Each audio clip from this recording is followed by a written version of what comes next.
Okay, it's 6 o'clock, so we're going to get going with our session.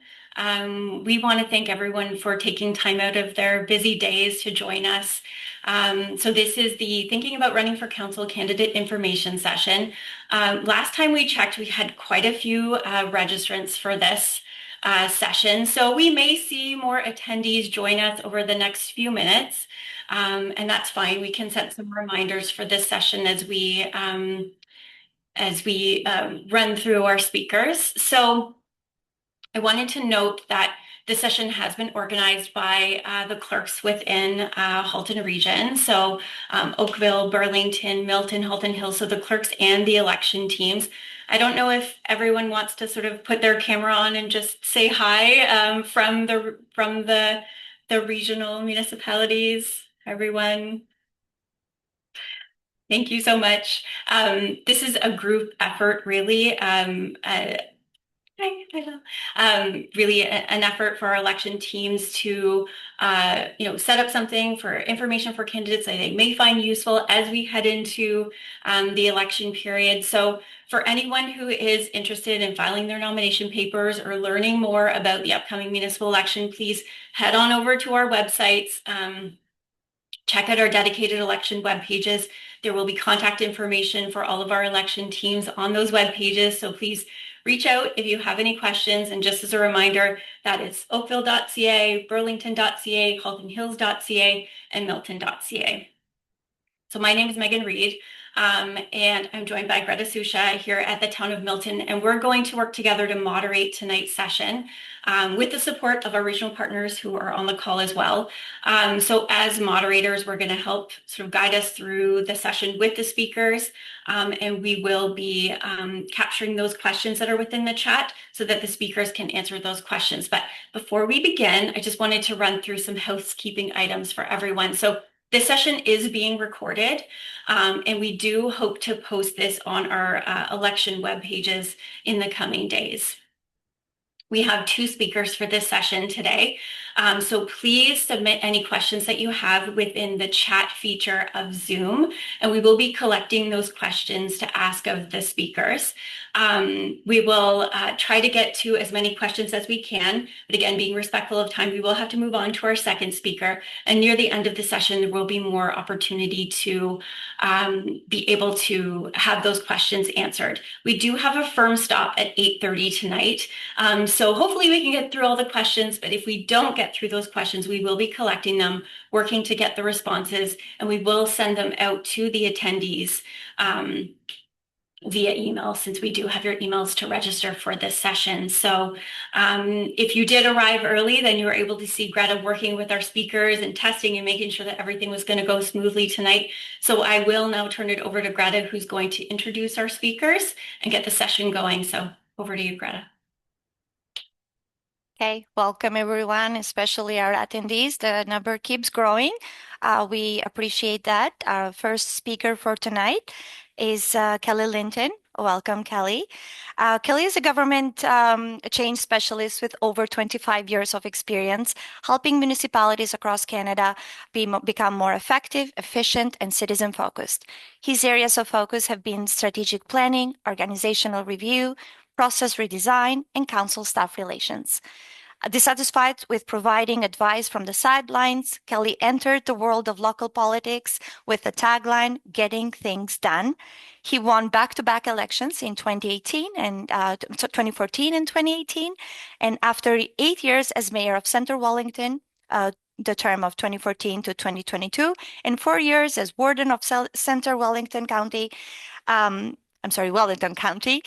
From 2018 to 2022, Kelly retired from local politics with municipal leaders motivated to work with municipal leaders motivated to drive positive change. Welcome, Kelly, and good luck with your presentation.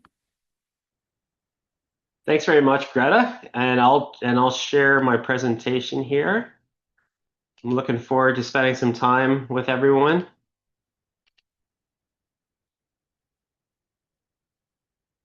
So it's a pleasure for me to be here tonight. Thanks to the clerks from the Halton region and the member municipalities for organizing this event. I know something like this takes a lot of time, I welcome the opportunity to share my experiences as a former member of council and a head of council at both the upper and the lower tiers. And for those of you who are still in the consideration phase, I hope that I can provide some value to you tonight as you make this big decision for you. It's a pleasure for me to tag team this presentation with John Maskeren. John was a very valuable resource for me and my council team when I was in the mayor chair. So it's always nice for me to do something with John, and I know you'll like his presentation. So firstly, a brief disclaimer before I start. This talk that I'm going to give is about my experiences, and I'm providing some personal advice, so hopefully folks find it valuable.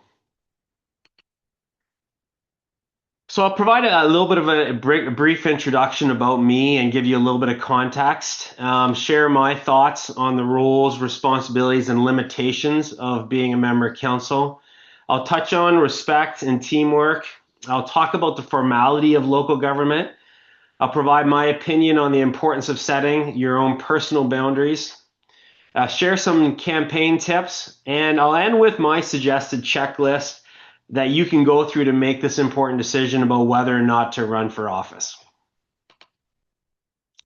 So a little bit about me. I was a Center Wellington councillor from 2010 to 2014. Since the start of 2023, I have completed 24 projects under Linton Consulting. It's either my 35th or my 36th wedding anniversary this year. I can't remember. So I've been a husband since 1993, a father since 1999.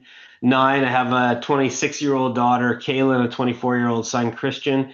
And I have two amazing dogs that you see up there. One's a 12-year-old German Shepherd Cross, and then a 6-year-old Husky who's a ton of fun. If you've ever had Huskies, they're a lot of fun. So that's a little bit about me before we get going.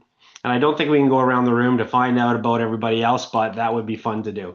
So before we get into it, though, I want you to think for a minute, and I want you to write down a couple things for me. 2 things that interest or excite you about the idea of running for council. And the second thing is 2 things that scare or concern you about the idea of running for council.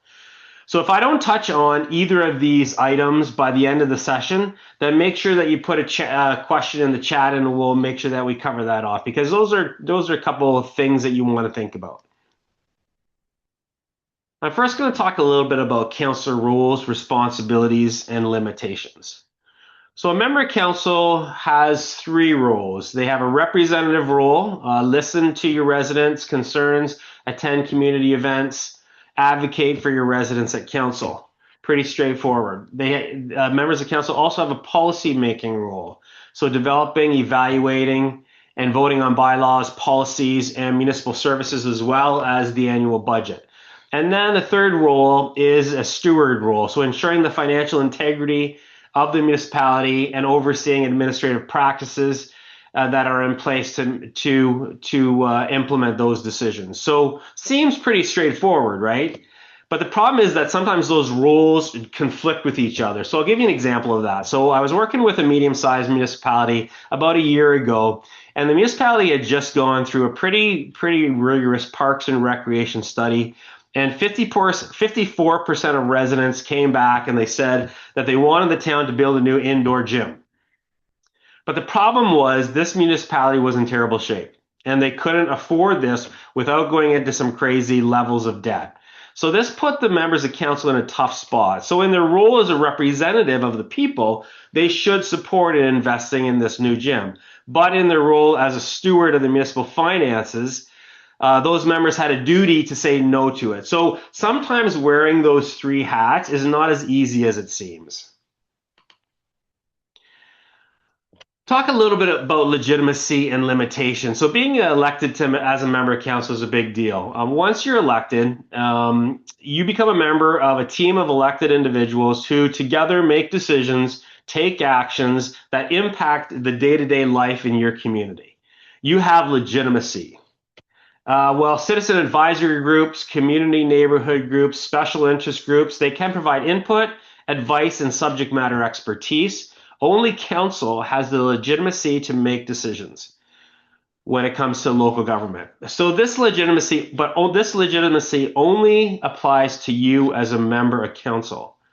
Outside official council meetings, your authority is limited. So, for example, if an individual member of council cannot direct staff or cannot receive any information outside of what has been provided to all of council to support decision making. And I know John is going to get into that a little bit more detail. But in my experience, it's the limitations of a council member outside official council meetings that is the one that causes people, especially new councillors, the most grief. So I've witnessed members of council asking staff for documents or information from staff about a particular issue. But outside of an official meeting of council where information is provided to all council, a councillor has no more right to those documents or information than a regular citizen does. So I know it's really tough for some members of council to understand, and often because they thought they were being elected to run the municipality, but that's not the case. And I know John's going to get into that in a little bit more detail. So I wanted to touch on a little bit of the differences between the region and the lower tier municipalities and provide a couple highlights. And the reason I'm doing this because it's not well known. I know as a mayor and a county warden, I often had to explain to people, no, the county doesn't do that. No, the municipality doesn't do that. It's the other group of people that does that. So I think it's important. Regional services, you're looking after your regional roads and your bridges. Your region has its own planning, public health, health and safety, social services, from using provincial funds on Ontario Works, housing, homelessness. That's all the region. Waste management facilities, senior services, emergency planning, water, wastewater treatment, and police. And that's not an exhaustive list, but it's some highlights. And then on the local side, the member municipalities, you look after your local roads and bridges, street lights, sidewalks, zoning and land use planning, recreation parks and trails, library services, garbage collection, building inspections, bylaw enforcement, business licensing, fire emergency services. So very distinct areas of focus, but there is some areas of overlap there. Next, I wanted to get into really touch on something that I think is in short supply these days, respect and the importance of working together. So I had the chance to work with many municipalities over the last 25 years as an advisor. And one thing is really clear to me, municipalities that have members of council that respect each other and respect staff are doing much better. And they get a lot more accomplished. And there's lots of examples of across Ontario of members of council behaving badly. I just think you have to pick up a paper or read some news, and typically there's at least a story a week. So Ontario Ombudsman Paul Dubé reported that between March 2019 and April 2024, he had received 300 complaints and inquiries from municipalities related to codes of conduct and integrity commissioner activities. It's important for all municipalities to establish the ground rules for respectful behavior for members of council. So George Cuff, some of you have probably heard of him. He's a well-known author, speaker, and thought leader when it comes to municipal government in Ontario. And here's a really good quote from him. When someone is elected who seems determined to make life miserable for the team, then the absence of effective rules of governance is glaringly evident. Without these rules developed at the outset, it is likely that immature behavior will be allowed to dominate the day. But sameness is not an issue. Dissent for its own sake is not a virtue. However, discussion and debate are the healthy forerunners of best decisions. A council that thinks groupthink is a positive attribute is dysfunctional. So to sum up that quote, which I think is really good, two kinds of dysfunctional councils, and I've seen them both: conflict for the sake of conflict, and two, sameness, groupthink, or lack of positive conflict.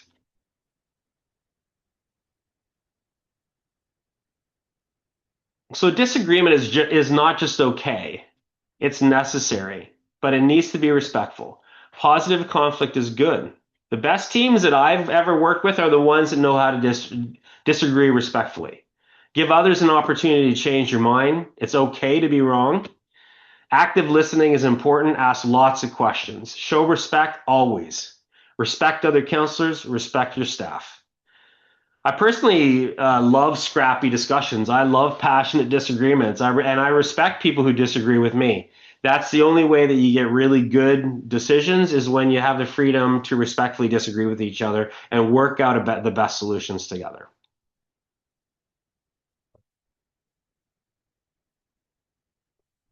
I wanted to touch on something that really threw me for a loop when I first became a member of council in 2010, and then even more so when I became a Wellington County councillor in 2014, the formality of local government. Everything is planned out.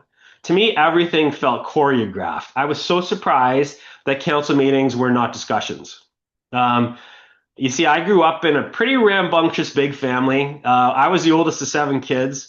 I didn't have a formal upbringing at all. My parents were not big on etiquette. My life growing up was messy. Lots of arguments, lots of noise. So for me, the formality, the structure, the order of local government was really tough for me to figure out how to operate within. And I would have liked somebody to tell me that it was going to be that way in a session like this in 2010. So a couple things that surprised me. I'm going to go through the list here. Head of council is called your worship. And this has to come from the 1700s, because I never liked it. I never let my councillors call me that. But that's typically the term for the mayor, your worship, which is a little old school for me. There's a dress code. You see what we're wearing in that county picture? That wasn't just dress up for picture day. That is what we wore every council meeting. Rigid council meetings and agendas and procedures. Everything goes by a very rigid formula. Limited, structured, time box discussions. Everybody has to take their turn. You can't dominate the discussion. And it's not a back and forth. It's not, if you think you're going to get into council and have a bunch of really fun debates at the council table, it just doesn't work as well as you'd like it to, because council by nature is formal and discussions are structured. Formal citizen delegations. I always thought it was funny when citizens would come in the gallery when I was the mayor in Center Wellington, and they think they could just start talking to council. And I had to explain, no, once you pass that the barrier that's usually set up in most council chambers these days, once the meeting has started, you can't just start talking to the mayor or start talking to members of council. You have to do that, you have to register as a formal citizen delegation. So that takes some getting used to for folks who aren't used to that. And then the biggest one for me is the deliberate or the slow pace of council meetings. Everything takes so much time because everybody has have say-ins in things, and it's just deliberately slow to slow down the decision-making process. The idea, I think, is that you make less mistakes that way. But it took a bit for me to get used to the slow pace of council meetings. So here's an example of a council agenda from Halton. This is from Halton Region in March. So there's always the same order to the agenda. Always starts with a roll call. It's some agendas are a little different, but primarily they're all the same. They start with a roll call or a call to order. This one's a roll call. Every resolution requires 3 readings by parliamentary procedure. There's always an opportunity to go into closed meetings, but there's very specific rules on when you can go into closed meetings. And if I ever had a question about it, John Mascaren's the guy to talk to. This particular agenda package had about 600 pages, which when I first started as a member of council, that seemed very daunting until I figured out that you can focus on the summary sections of each report. And if you wanted to dig down on specific details, you could, but you're in pretty good state if you could read the summary sections. I want to talk about this, that I think this is really important. The reason I wanted to talk about it is because setting boundaries, I think, is one of the things that potential members of council need to understand. I've heard many members of council proudly state that they're available to their residents 24/7. They never turn their phones off, and residents can call them day or night. Well, I don't know what to say about that. Congratulations. I firmly disagree with this expectation of our elected representatives. In many cases, being elected member of council is a part-time job. Elected members of council are not first responders. And like everyone else who has a job, you can and you should set your own personal boundaries. I know that I did. So I really like this quote from Adam Grant. I don't know if there's Adam Grant fans out there, but if you're not, you should be. Anyway, this is a good one. Setting boundaries isn't a display of disrespect. It is an expression of self-respect. Other people can't set your limits. They have a right to make requests, but self-preservation is your responsibility. So for myself, I would say no to events on nights or on weekends where my son or my daughter had a big important hockey game. I would not do an event on my anniversary. And maybe that's why I'm still married after 35 or 36 years, whatever it is. So I set my own personal boundaries. My township staff knew what they were. My county staff, when I was a warden, also knew what they were. And I stuck to those. And you should do that as well. And you should expect to do that. The other side of the coin is that when I was on the job, I was 100% on the job, and I worked hard within those boundaries. So one of the toughest things is campaigning, putting your name on signs that everybody sees, going door to door and asking for people's support. You feel very vulnerable. I think you need to go through that process to understand how tough it is. And maybe some people on this call love that. It's not something that comes easily to me. It's something that was I found tough, and I have a lot of respect for those who go through the process. So a few campaigning tips from me: meet as many people as possible, have as many conversations as you can, put yourself out there, and expect that some people will be negative. There is a negative vibe out there for anybody that wants to become an elected official. The term politician is one that is kind of doesn't have a great a meaning behind it right now. So some people will be negative. You'll walk up to their front door, you meet them on the streets, and they'll just be negative. Don't take it personally. It's nothing to do with you. It's something about the attitude of a lot of people in society right now. Figure out what your key messages are and try to stick to them. Figure out what value you can bring to the team and to your community, and write them down, make them clear, and stick to them. And I think that will help you with the campaign. Be positive. Talk about the future. Don't trash your opponents. Don't get personal. The toughest part about that one that I found is it's tough not to get personal when you're getting trashed from your opponent and they're getting personal at you. And you try to stay above it. Just try to stay above it, because with days of social media, when you kind of default to the lowest common denominator, it's not a good thing, and you're not going to have very fun. So try to stay above those things. Don't promise things that are outside of your control. So what I'm saying is don't be a typical politician. Like, if you know you're not going to be able to do something, then don't promise it. Try to figure out what you could do or what you could influence, and try to stick to that. And whatever you do, carefully track all your campaign expenses, because at the end of the day, you're going to have to report everything you spent on the campaign. It's a whole lot easier when your records are nice and clean. And it's after the election's over, whether you win or lose, you're still going to have to report on your expenses. So make it easy for yourself by tracking things carefully. So that last point is your decision checklist. So if I was thinking about running, here's the checklist that I put together that I would have liked somebody to put together for me in 2010. So two sides to this. One is the personal side, one is the professional side. On the personal side, am I passionate about my community? Is my family supportive? Can I be patient with the slow speed of government decision making? Can I be a good listener? Will I be able to work with people I don't agree with? Am I okay with not being liked by everyone all the time? And then on the professional side, do I have the time? Does local government services interest me? Am I okay with not making much money for the amount of work I have to put in? Am I okay with reading boring reports? Will I be okay playing a governance role rather than a management role? And do I have the skills, experience that I think would make a positive impact? And can I be a team player? So I encourage you to go through those two checklists, and if the majority of those are, you can check those off, go for it. And thanks for the opportunity to share my experiences and thought. I'm good to answer whatever questions you have at this time.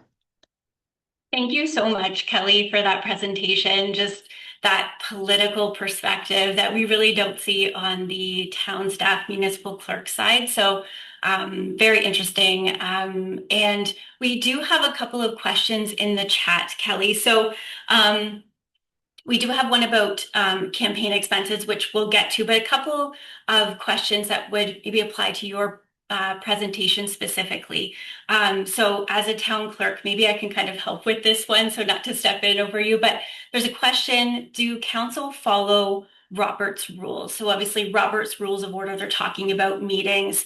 I will say that as a town clerk, all municipalities are required to have a procedure bylaw that really does set out how your meetings are going to run. And it will state, if where the rules are silent, you would go to Robert's Rules of Order. There's also Burano's Rules of Order is another rules of order that's often used. But as a town clerk, I would hope that we are the resource for the mayor, for the chair, for all meetings. But Kelly, maybe you could just talk about your experience with chairing meetings. Did you really find that you needed to be an expert in Robert's Rules of Order, or did you have some assistance from your township staff when you were the mayor at Center Wellington? Yeah, that's a great question, Megan. And yeah, I had challenging councils, so I really got to learn the procedures bylaw, and I had a copy of the procedures bylaw right in front of me, and the key sections that I often had to deal with, I had that in very large print right beside me. So when things would come up, I'd know what the procedure bylaw is. Anybody that's running for council should take a look at the procedures bylaw, because that would have helped me so much in 2010 to figure out how things actually happen. But that being said, I always had a clerk on my left, close enough to kick me under the table whenever I wasn't doing anything quite right. So really, I mean, the expertise that you clerks bring to the table to help the chairing of those meetings go smoothly is absolutely critical. Great, thank you. And most municipalities have their procedure bylaw on their website if you do want to take a look at it. And as municipal staff, we do try to work that into council orientation. So if you are a new member of council, we would like to spend time with you to go through that and answer any procedure questions that you have before you are going to your first council meeting, ideally. A question around, and maybe more of a comment, but just campaigning and knocking on doors. Did you experience that people were more willing to talk to you because you weren't associated with a political party, Kelly? That's a good question. I had that conversation with my son yesterday, actually. To talk about, whether people want you to come to their front door, and I think these days, that's kind of a split. That's kind of a split decision, right? Whether people like that to be their door to be knocked at when they're sitting down for supper, for example. But I think that's a good point. I think if it's local and you're not a member of a political party, I think that would be seen as being, right now for sure, that'd be seen as being a positive thing. Yeah. Next question. You mentioned that sometimes the role can be a part-time job. How much time commitment would you say is required for the role? And would you say it's feasible to hold a full-time job and this role? And maybe that would depend on you being a member of council versus being a mayor and maybe where you were specifically. But Yeah, no, there's a lot of variables that go into this, so I can only speak from my experience. So because the meeting schedule, you need to have some flexibility. Like, it's definitely a member of council in Center Wellington, which is about 35,000 people. It's definitely a part-time job, but the timing is weird for some of the meetings. So you have to have some flexibility. I had to have some flexibility So I own my own company, and that was okay for me to still work basically 3/4 time or almost full time, and then still do the part-time council role. It became much tougher when I became mayor, and the expectations are higher, and the evening work there's more evening work and there's more weekend stuff. But I still worked part-time as mayor. Except when I did the warden and the mayor thing, and then it was more than a full-time job. So it kind of all depends on the size of your municipality, but I would say that one of the challenges is it's if you don't have flexibility, it's really tough to be a member of council because some of the meeting times are a little tough to get to. Okay, thank you, Kelly. Just to note for anyone who's maybe come late to the meeting, just as a reminder, we are recording the session and we do hope to post it to our election web pages on our municipal websites, just in case there was anything that you missed that you wanted to catch. That's the reason why we're recording it. Kelly, this is a question and probably one that you got quite a bit as mayor, that waste management is a regional responsibility, but garbage collection is local. Could you please differentiate these two things? And likely for your case, it would have been some of it was by the county, but still collected within the local neighborhoods. I think it does depend on your structure regionally and locally. Oftentimes we do see waste management, that collection at the regional level, but I'm sure you got that question a lot when you were mayor. Yeah, I did. So I mean, I can speak with more certainty about the county structure, where the county structure in Wellington County did all the waste management and until recently the recycling. And they had the transfer stations, all that kind of stuff. I'm not as familiar about how the region breaks things down, so I'm not gonna comment on that one because I know every area is a little different. And I think specifically for Halton region, waste collection, garbage and recycling is a regional responsibility. So any calls that we would get here at the town of Milton, we would be forwarding them on to Halton 311 to help with any questions and to discuss service delivery.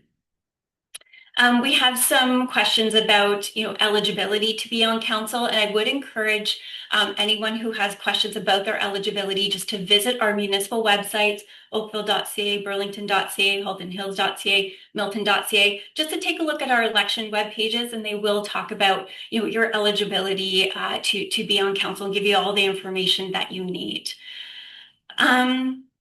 Does council allow for virtual meetings or is it only in person? And Kelly, I think probably from your experience that most municipality, it depends whether or not they provide it fully virtually, in person, hybrid. I think most municipalities provide it in hybrid, and that may have been the case for you when you were mayor at Center Wellington.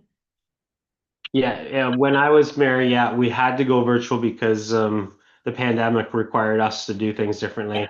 And I know I work with a lot of municipalities, and it's kind of all over the place.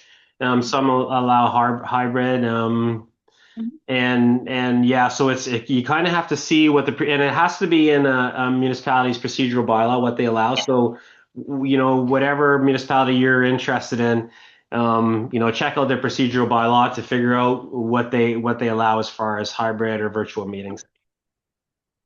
More of a campaigning question. So, how can a candidate effectively de-escalate a heated campaign moment by praising their opponent? I think maybe more of a question in terms of, have you ever had sort of a heated interaction at a door? Maybe Oh they were yeah. supportive of a different candidate, and maybe any tips to help someone in that instance. Yeah, no, I've had that for sure. You go to somebody's, I mean, I wouldn't like if you have to make a call. If you go to somebody's front door and they have three signs for your opponent, well, you're gonna you might get into a heated discussion, but often you don't know. So if that's the case, you just have a respectful conversation and just tell the resident what is important to you, and just appreciate that they have a decision to make, and state that, recognize that there's a choice in this election, and I respect your choice, and kind of leave it at that. Like, I'm not a big salesy kind of person, and I wouldn't be pushing. I just put the case out there. Try not to personally bash whoever you're running against. Try to stay as positive as possible, and talk about what's important to you, and try to leave it at that. Okay.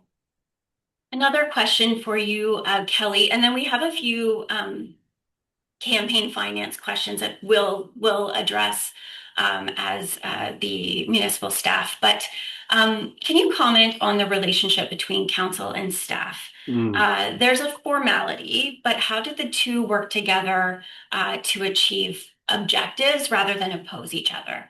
Yeah, that's is probably one of the biggest questions that municipalities have to ask themselves. And what's important, there needs to be an appreciation for two different types of leadership. One type of leadership is management.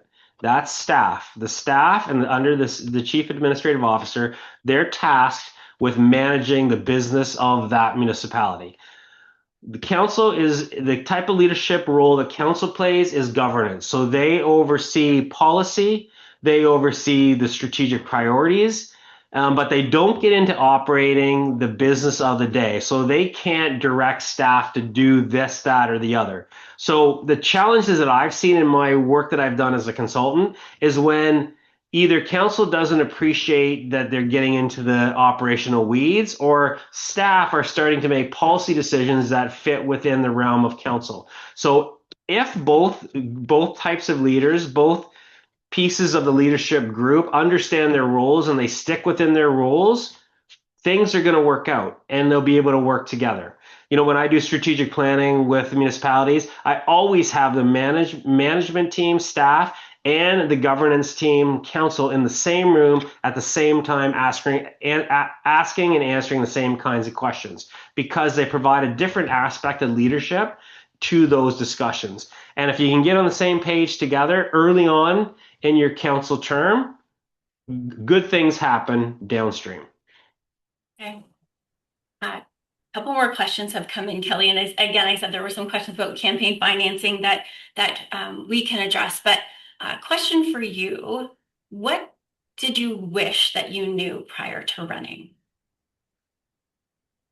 I think it's what I mentioned in my presentation. The very strict formality of how council decisions are made, and what that feels like when you're sitting in a council table with something that you really want to say, and it doesn't get around to your turn. Like you feel like if you're at the council table, you should be able to have a back and forth conversation. But council meetings take on a life of their own. And I remember leaving those meetings feeling frustrated because I didn't feel like we made the right decision, or we weren't asking the right questions. And so I needed to tone it down a bit and not expect as much could be resolved in one single meeting. I think if somebody would have told me that in 2010, just to chill a little and let the process play out, it would have been a lot less frustrating for me. Okay. Another question for you, and maybe this is more opinion than anything, but how much influence do you think a local council has at the provincial level? And maybe you can just speak to your experiences with Sutter Wellington. I think you have quite a bit. I mean, and John's going to talk a little bit about the strong mayor's powers, because that has thrown a wrench into a lot of things. So it's a little different than it was when I was even there, like 4 years ago. But you have a good amount of influence in bringing your views for your residents to the council table. And whatever the size of the council is, you're one of that group of very legitimate leaders. And so more so than any other level of government, you can affect change at a municipal level by just working with a small group of people to make decisions and to take actions on things that impact the day-to-day life of your residents. And that's why I like municipal government so much, is you see the impact that you're having really quickly, whereas things on the federal side and the provincial side seem to take a lot longer to get accomplished. Thank you, Kelly. I think you've covered off some of these questions really about why did you want to get into running for council. You covered that off with your bio as far as really wanting to get involved. And I think your experiences here hopefully have been really helpful to everyone on the call, just having that perspective of someone who's actually sat in that chair at the meetings.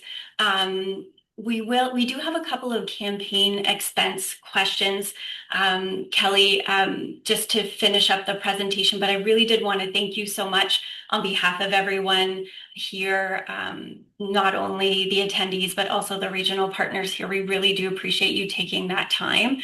As you will probably know, as a candidate, there are a lot of questions about campaign finances. I will say that there is the 2026 Candidates Guide that was produced by Municipal Affairs and Housing, so the province of Ontario. I would encourage everyone on the call to take a look and read through that document that does provide information for candidates and getting started. It does provide some plain language explanations as to what may be within the legislation. There have been some questions about, what is the campaign limit in terms of how much you can spend when you file your nomination papers. You will be getting information from your local clerks in terms of what your limit may be, depending on the office for which you have filed. There is a question around when opening up a bank account, when should you do that? Again, I encourage everyone to take a look at that 2026 Candidates Guide. In terms of election campaign expenses and contributions. So it is up to each individual candidate to ensure that they are complying with the provisions of the Municipal Act as it relates to the election financing. So each municipality will have a compliance audit committee whose role would be to enforce the provisions of the Municipal Act. So if as a candidate you need to get independent legal or financial advice around the proper handling of your expenses during the election periods, you're welcome to do so. I don't know if there's anything else to add from the regional partners here, but they've helped with that information to share with candidates tonight. Again, all of our web pages for each of our municipalities includes information about becoming a candidate, being eligible for candidacy, a lot of information that you will find helpful to start your campaign, as well as links to that 2026 Candidates Guide as well, which I encourage you to take a look at. So with that, we can move on to our next speaker. But again, Kelly, really wanted to thank you for all of your time. And if there are any questions that we haven't gotten to, as I stated at the beginning, for anyone who's come later on to the presentation, maybe missed the beginning, please drop your questions in the chat. We'll try to get to them. But if we haven't gotten to your questions, we're collecting them and we can get them back to everyone who's registered via email when we share our responses there. So thank you. And thank you so much, Kelly, again. Thank you very much.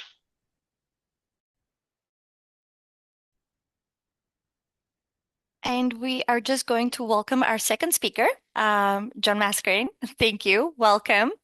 I'm just going to introduce you to all of our attendees. John, who is a partner at Erdem Burleys LLP, is a certified specialist by the Law Society of Ontario and Municipal Law, Local Government and Land Use Planning and Development.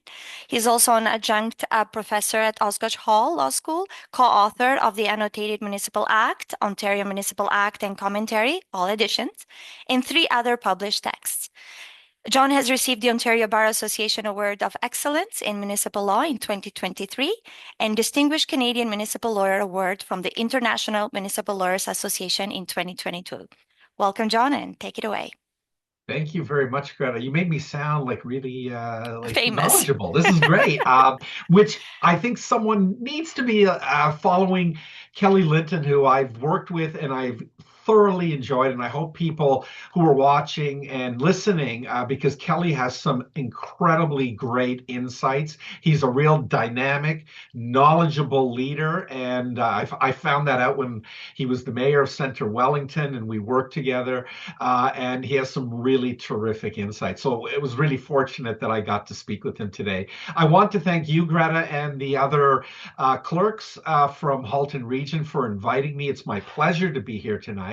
I've never been a locally elected representative. However, I've been a lawyer for 36 years, and 35 of them have been in the municipal area and context. And I work daily with the clerks, who I love and cherish because they are the very, very front-facing face of the municipality. And of course, with elected representatives, with treasurers, chief building officials, the chief building officials, the chief administrative officers. I cover it all. So I'm coming to it from this perspective of an outsider, but someone who works very, very closely with municipalities.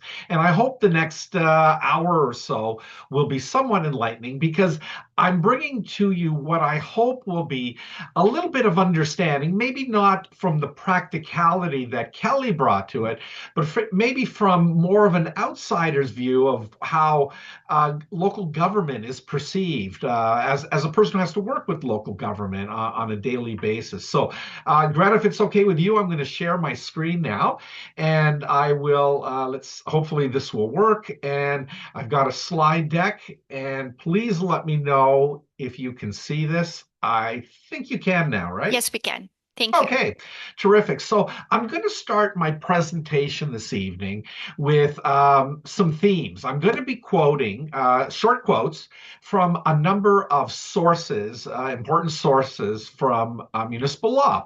And I hope these will form the basis of a number of themes as I run through my presentation tonight. So let's start with the first one. It's from a case that came from now 26 years ago. I can't believe it was already that long. From a case that went all the way to the Supreme Court of Canada. And Justice LaBelle said this: municipal governments are democratic institutions through which the people of a community embark upon and structure a life together. Isn't that a beautiful sentiment in one short sentence? Now, I used to always use this case at my law school course when I teach municipal law. And I always used to quote the very first part of it: municipal governments are democratic institutions. But I almost forgot the really important part, which is the latter part of the sentence: through which people of a community embark upon and structure a life together. So please, as you're thinking about running, think about this. You are going to be a member of your community. You're going to be a leader of your community if you're elected. And just think about it. What you're going to be doing is helping people to live a proper, hopefully worthwhile existence in your community. The next one is the basic thrust of what a local councillor, including heads of council, should do.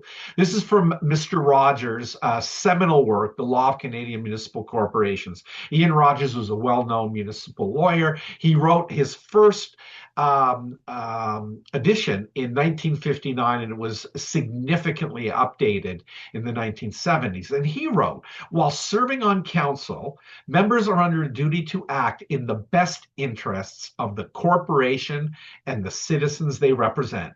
This, at the bottom line, the basic core foundation of what a council member should do. Always act with the best interests of your representatives, right? Now, what's really interesting here is it's twofold, isn't it? It says the best interest of the corporation and the citizens they represent. And some of you may be going, oh, whoa, what is this? Is it the corporation? Is it the citizen? It's both. If you look at the definition of municipality in Section 1 of the Ontario Municipal Act, municipality is defined as a geographic area whose inhabitants are incorporated. At law, a municipality, whether you take the town of Oakville, the town of Halton Hills, the city of Burlington, the town of Milton, they are all municipal corporations. The region of Halton is a municipal corporation, all incorporated by statute. So, but again, going back to the definition, a municipality is a geographic area whose inhabitants are incorporated. You act in the best interest of sometimes the municipal corporation and sometimes, and hopefully it's the same, the citizens that you represent. Those are all the residents, the taxpayers, the businesses that are in your municipality. So always bear that in mind. People always ask me, well, what is best interest? It's flexible. It depends on a case-by-case basis what council is dealing with. There is no bright line test, and you'll see that I'll refer back to that several times in my presentation. There is no bright line test for this, except to say that you always have to act in the best interests. Okay? Now, next, spray tech, a case that went also to the Supreme Court of Canada 25 years ago. This is something that Kelly actually made reference to, and I totally agree with him. This is a case that proposed and was the first time that I recall it ever being iterated here in Ontario in the context of municipal law, and that is the subsidiary principle, which is what is on the page right now. This is a quote from Leroux-Dubé, Madam Justice Leroux-Dubé.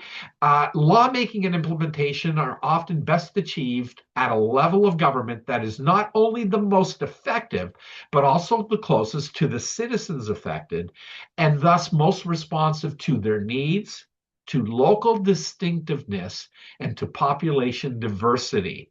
This is the subsidiary principle. This is what Kelly was talking about, what brings him some joy, some understanding of what is important, and that's to be a local representative, because you are the closest level to citizens, and you impact their lives on a daily basis by far more than the provincial or federal government. Now, there are times, of course, when those superior levels of government may take precedence, but typically on a day-to-day basis, it is the local community, the local government that impacts the day-to-day lives of citizens.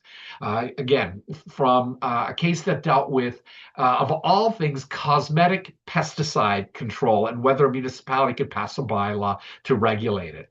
And then you've got this beautiful reference here. Notice it was 25 years ago, and it talks about local distinctiveness and population diversity. All things that we work towards, right, these days with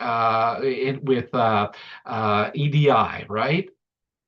Next, and finally, this you must always remember, and I know there was a question to Kelly, is do local councils have any impact on the province? Sometimes, yes, significantly. Many times, no. This was a case which went all the way to the Supreme Court of Canada, and what is evoked in the second paragraph is the whole notion that a municipal level of government is an inferior level of government because it doesn't have constitutional status. Remember, under our Constitution, put in place by the Constitution Act 1867, municipalities, local governments, were not created as an independent, constitutionally protected level of government. They were put under the auspices of the province. If you look at Section 92(8) of the Constitution Act, you'll see municipal institutions in the province are one of the heads of power, exclusive jurisdiction, that the provincial government has over municipality. What's really interesting in this case is the province of Ontario had come in and had said, we're going to control the election in Toronto and we're going to reduce the number of members of council by almost half. They went from 47 to 25. And that was because of a provincial statute called the Better Local Government Act 2018. And the city of Toronto rebelled against it, brought a constitutional challenge. And ultimately, the Supreme Court of Canada, as well as the Ontario Court of Appeal, said, well, constitutionally, the province can do what it wants with municipalities. And as Justice Borens had said some 20 years before, in a case on the amalgamation of the city of Toronto by the Harris government in the mid 1990s, with the stroke of a pen, a municipality may be erased by the provincial government. So that's the constitutional context in which you find yourself in if you're a local member of government. Why? Because the province controls what the municipality can do. And this is just one case out of many that evoke the common principle that says municipalities can only exercise powers that have been given to them by provincial statute. And you'll see in a moment that I'll quote from another statute that says that as well. So just remember, this is the context in which you're getting potentially involved in if you want to become a municipal councillor. So that's my themes-led introduction. Here is the outline of which I'll speak to in the next about an hour or so, and then I'm happy to take questions. So I'll talk a little bit about what powers do municipalities have. And I've divided it now. It didn't used to be this way. I used to say municipal powers, and that was it. But now, as Kelly indicated earlier, you have something called strong mayor powers, and I'm going to take some time to go through them. And why? Why is this important? Because in your community, all four of the constituent municipalities, the lower tier municipalities that form Halton region, are all strong mayor municipalities. And I'll speak to that in just a moment. And what does that do to the dynamic of local government? Okay. Then roles and responsibilities. What is the role of council? What is the role of an individual member of council? And what is the role of the administrative staff? And Kelly already talked about some of this, and I'll try to round up and maybe try to distinguish a little bit from something that he said on some of the points. Not because I disagree with him, only because I'm taking a different route towards it. Then I want to talk about something that Kelly also mentioned, the importance of being at meetings. Because why? Ultimately, council acts through bylaws, resolutions, approvals, and other things that they do at council meetings. So a little bit about council meetings, a little bit about the procedure bylaw. You heard that Kelly, what he said when he was the mayor of Central Wellington, when he was the warden of the county of Wellington, he had the procedure bylaw there. You need to know the procedure bylaw, and I'll mention that as well.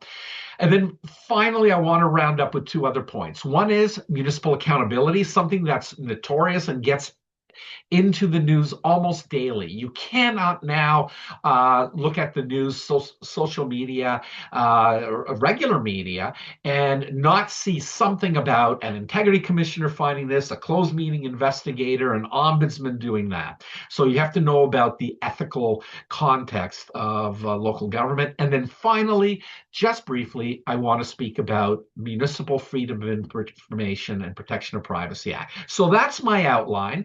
And yes, I will be going through some parts a little bit more thoroughly than in other parts. The middle part, roles and responsibilities, I think is really important. So I'll be taking some time with that. So let's start with municipal powers.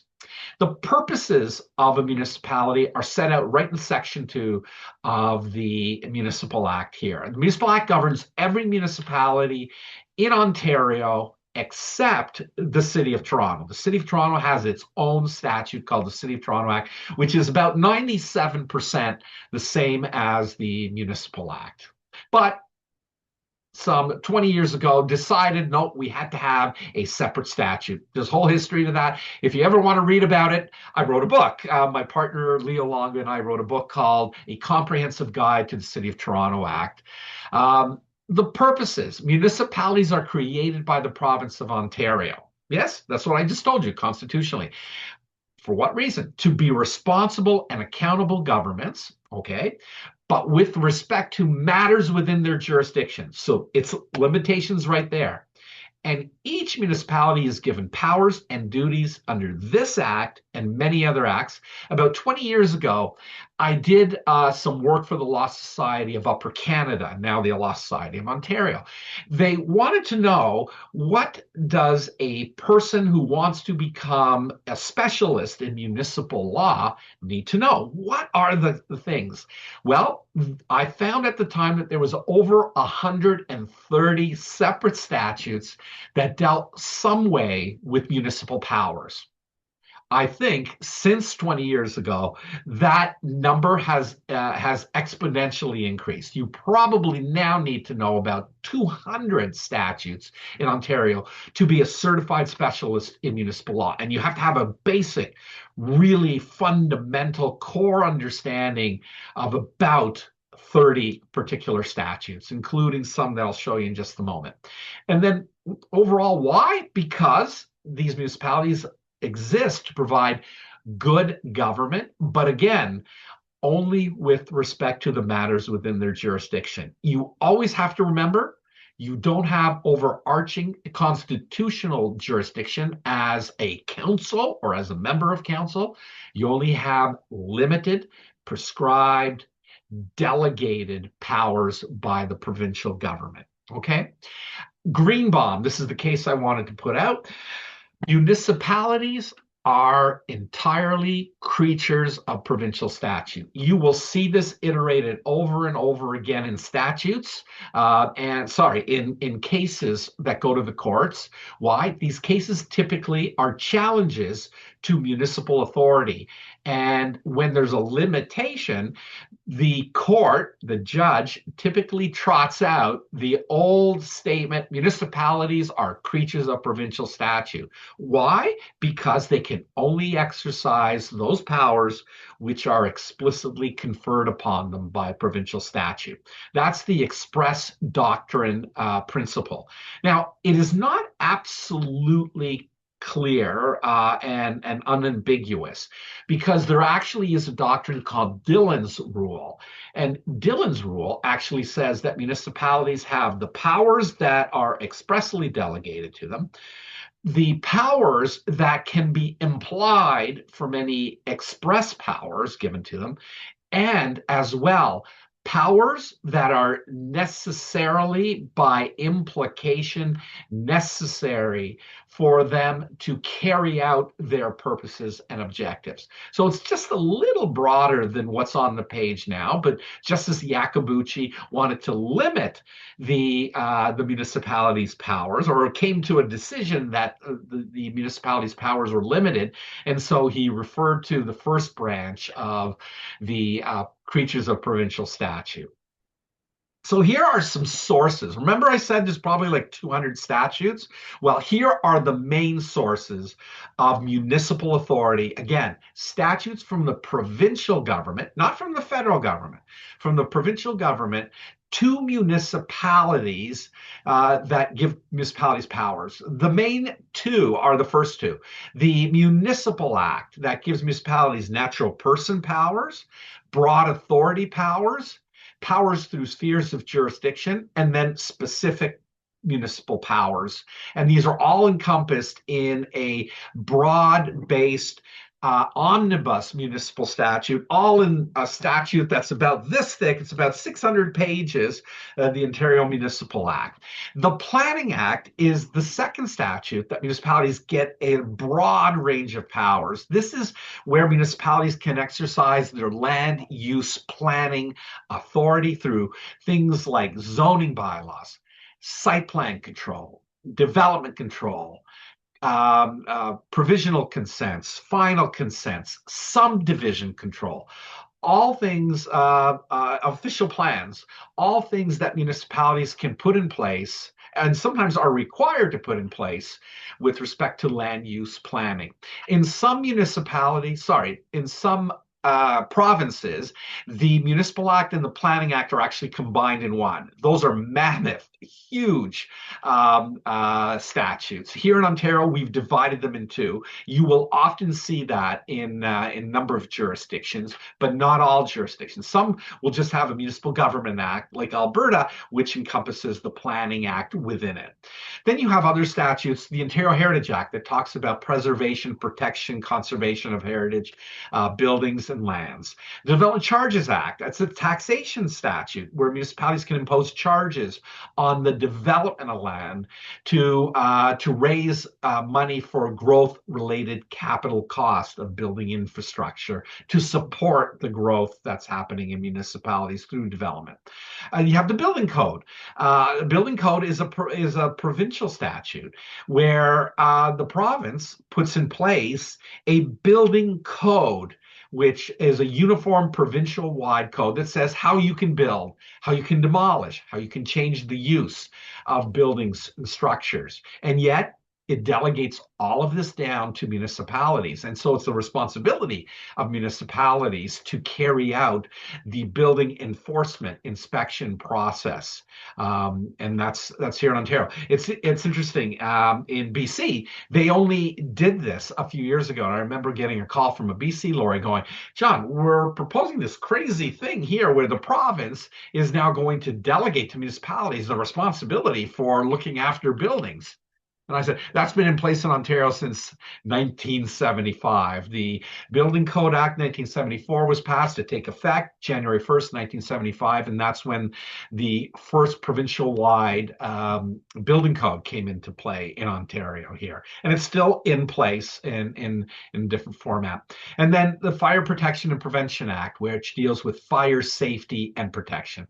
But there is a myriad of other statutes that I haven't included in here that apply to municipalities, that either give municipalities duties, responsibilities, obligations, or that give them powers to do certain things with respect to matters within their jurisdiction.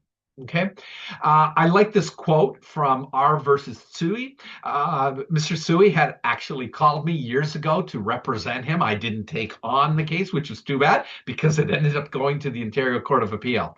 The court said this: a bylaw is a creature of a municipality, but as the municipality's authority is delegated by a provincial legislature, a bylaw must somehow find its root in provincial authority. So again, going back to what I said before, Justice Iacobucci, municipalities are entirely creatures of provincial statute. The province delegates or assigns powers and responsibilities to municipalities, and that's where municipalities have their ability to do things or are required to do things. Okay? The exercise of powers, basic theory here, which has been significantly eradicated, and I'll speak about it in just a moment. This is not, by the way, the most important case, but I love what it says here. In Ontario, the decision-making power of municipalities is given to the municipal council, and it is to exercise those powers by bylaw. I used to quote that to my law students, but I forgot the second part. Read the second sentence. The council is the general agent of the corporation for all purposes, and it is the means whereby the municipality may bind itself to a course of action. Now, this is really interesting because we typically have a concept in business corporations called the indoor management rule. It's a very important doctrine. The indoor management rule says this: if someone is a senior official, a senior director of a business corporation, those persons' acts, statements, doings may sometimes bind the corporation, notwithstanding that the board of directors, the chairman of the board, has not authorized those actions. The Supreme Court of Canada and a number of appellate courts, as well as a number of lower courts, have been absolutely clear. In Canada, the indoor management rule does not apply to municipalities. That means that the decision-making power of municipalities is vested in the municipal council. Okay, and it's enshrined in the Municipal Act. Look at Section 5. The powers of a municipality shall be exercised by its council. Then in 5.3 says a municipal power shall be exercised by bylaw, which is what this case says. But notice the last part. Unless the municipality is specifically authorized to do otherwise. Now, I was in court 2 years ago arguing this very point. The other side had brought forward a challenge to something that my municipality had done. I was representing the city of Elliott Lake, and the other side argued, nope, you can only pass a bylaw. That's what this section says. And in fact, they quoted from a case from 1967. And I said to the court, but look at the remaining words, unless the municipality is specifically authorized to do otherwise. And if you look at the Municipal Act alone, there's something like 36 separate instances where a municipality can bind itself not through a bylaw, which is the formal expression of the municipality's will, but through something else, whether it's an approval of something, whether it's a resolution. A resolution to call a judicial inquiry, for instance, under Section 274, or a resolution to show its consent to some sort of municipal restructuring under Section 188 or 189, right? There are a number of instances where the municipality may act other than bylaw, but typically the municipality acts by bylaw. Bylaw, again, is a formal document. It is in writing. It must be embossed with the municipality's corporate seal, and it must be signed by the presiding officer of the meeting at which the bylaw was passed and by the municipal clerk or a designate. So let's say the mayor or the chair is not at that meeting, but there's another presiding officer, they will sign. And let's say it's the deputy clerk. The deputy clerk can certainly sign that. But that's a bylaw. A resolution, and if you go to council meetings, you will see most of the business that's carried out is done by resolutions. And you go, well, what strength does a resolution have? Well, a resolution is not as strong as a bylaw. A resolution at law only indicates the intention of council to do something. Yes, sometimes it's treated very similarly to a bylaw. For example, an application to quash under Section 273, which is the main way to get rid of a bylaw that's illegal or passed in bad faith. You can also do that to a municipal resolution. However, there is this little concept, and you may see this, and you may notice it, and you may wonder why it happens. At the end of most council meetings, many municipalities, and I'm always aghast that some municipalities don't do this, but there is something that's passed before the adjournment. The second last order of business of the council is to pass a bylaw called the confirmatory bylaw. The confirmatory bylaw says all actions, resolutions, decisions, approvals made at this meeting shall be hereby confirmed by bylaw. And the bylaw, therefore, enshrines all the actions within a bylaw, and it gives it the technical validity that may be required under Section 5.3. So you'll see very often municipalities will pass this at the conclusion of their meetings, again, just before the adjournment, and then it saves certain actions from an argument that there wasn't a bylaw that authorized them, because the confirmatory bylaw will do that. And the reason I know all of this is there's a very famous case called Aitchison versus Metropolitan Toronto that went to the Ontario Court of Appeal, and Peter Aitchison was the former managing partner of my firm, way before I had ever gotten there. So the case sticks in my mind. So you have that council is the decision-making body, but now you have this thing called strong mayor powers. You may have heard about it.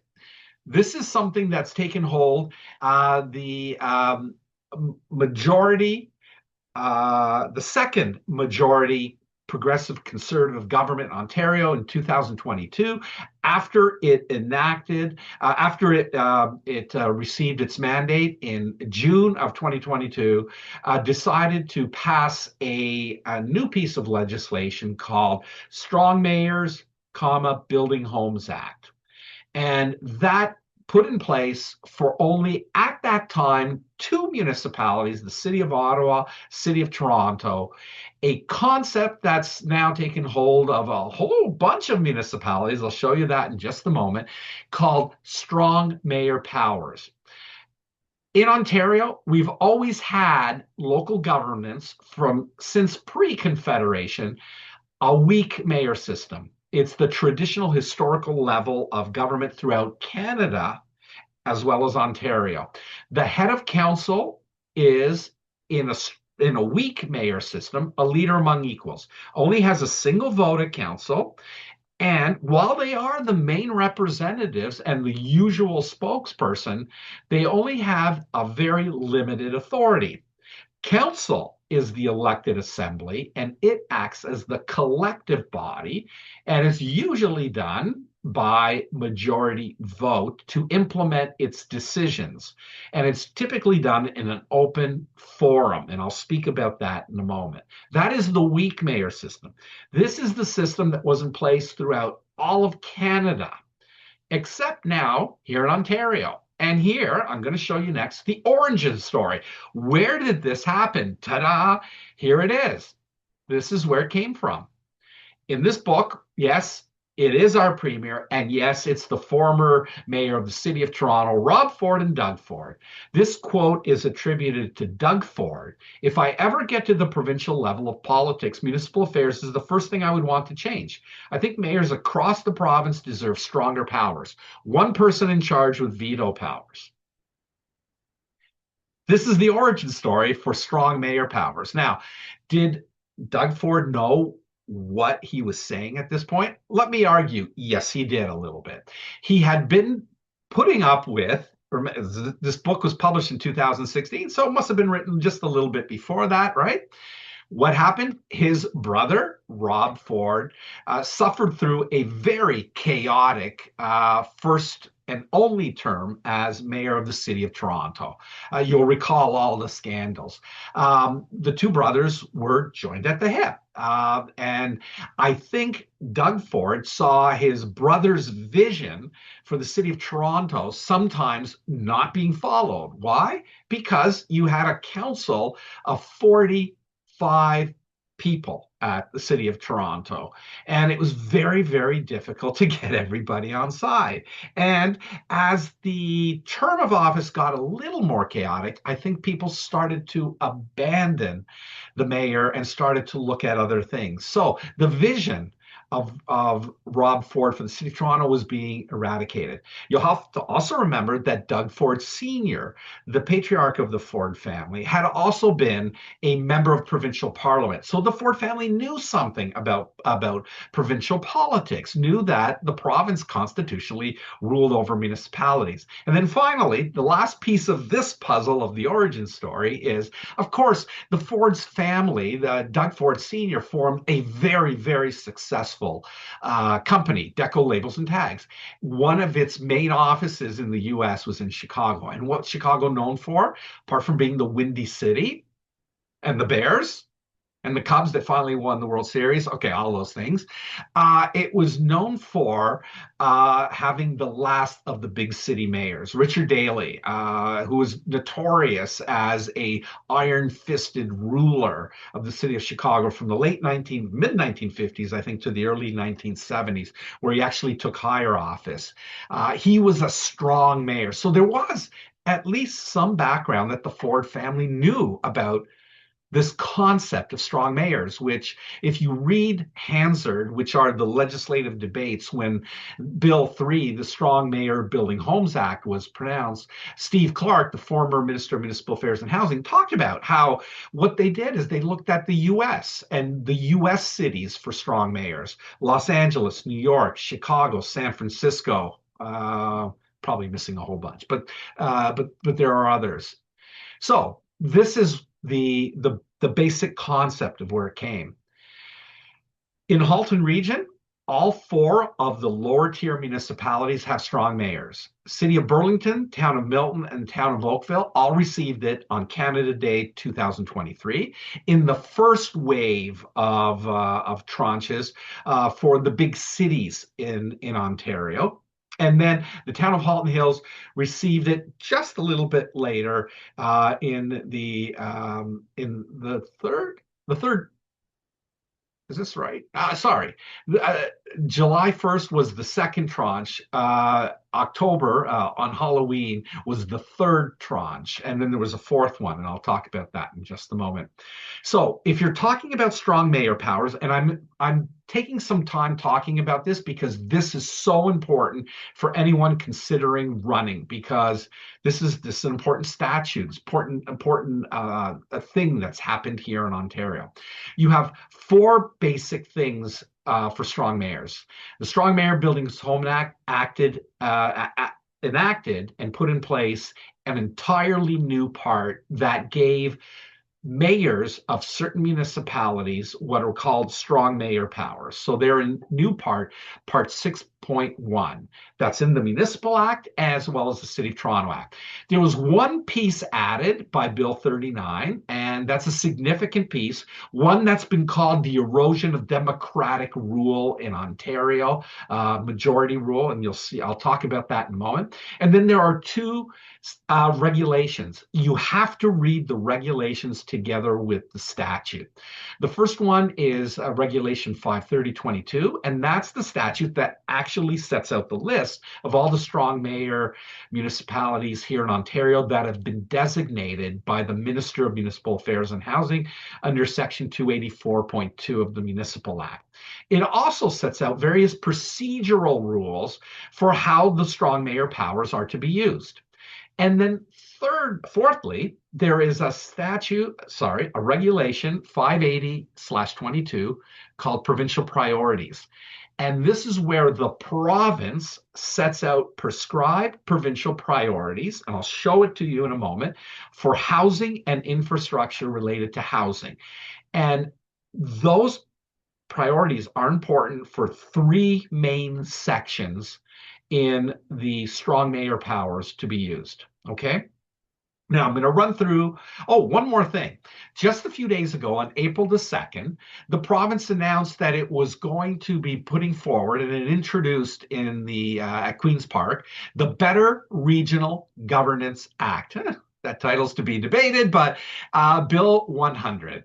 It provided that the regional chairs of 7 regional municipalities, including Halton Region, and the county of Simcoe, the warden, would now be provincial appointees, and that the regional chairs and warden in these 8 upper tier municipalities would now receive strong chair powers, which are supposed to be very, very much akin to strong mayor powers. It also did a number of other things, which you may have heard about in the news. It reduced the number of elected officials in Niagara region to less than half of what's there, and almost half in Simcoe County. And it said it will introduce a weighted voting system in the 8 upper tier municipalities. All things that have just happened and that might have some real bearing on local governments going forward. I will now talk about the strong mayor powers. And so let me say, first of all, the reason that it was brought in place, the reason why, and it's called the Strong Mayor Buildings Homes Act. And if you look at, again, the legislative debates, it was all about building new homes and infrastructure, servicing utilities, roads, infrastructure related to new homes. That's the purpose of this statute. And yet, I'm going to tell you that there are only 3 sections of strong mayor powers that actually have to be directly related to provincial priorities, which is building homes. Here are the strong mayor powers. 1, strong mayor, strong head of council, can provide direction to employees. of the municipality. Municipal employees, not defined. Could be anybody. Could be the grass cutter. I don't think that was what was intended, but that's its ultimate reading. Before this, mayor had no authority to give direction to anyone, could only act together with council. So you see the difference. The chief administrative officer, this is one that has received a great deal of notoriety in the media. The mayor is now authorized to appoint the chief administrative officer. The former powers under Section 229 of the Municipal Act said a municipality may appoint a chief administrative officer. This authority has now been assigned to the strong mayor. So one of the things, if you read the Collingwood Judicial Inquiry from Justice Morocco from 2020, it said very clearly that the chief administrative officer is a very important person who is supposed to give independent, politically neutral, objective advice to the council and its members. Well, if you now have a chief administrative officer that is beholden to one member of council, the mayor, this sets up an interesting dynamic. In many ways, I've said the chief administrative officer ceases to operate as the chief administrative officer and becomes almost a chief of staff for the mayor of these municipalities. You've seen many times new mayors coming in and saying, nope, don't want that chief administrative officer, doesn't work well with me, not a good fit for what I want to do. They can remove them. Municipal organization. The power to determine the organizational structure of a municipality. By the way, organizational structure, not a defined term, not used in any other statutes. What does it mean? We don't know. But I can tell you, probably means maximum flexibility as to what can happen here. This includes the hiring and firing of any person who is the head of a division or a division head of a municipality. What's a division head? We don't know. It's not defined in the statute. This applies to all persons who are division heads, except for statutory officers or for any other officers required to be appointed under any other act. By the way, a strong mayor can't get rid of a weed control officer. Why? Because a weed control officer under the Weeds Control Act is appointed by council. Bet you didn't know that. That's great dinner conversation. There are some political powers that are given to strong mayors. The first one is an empty shell of a power, the power to appoint the chairs and vice chairs to prescribed local boards. There are none that are prescribed.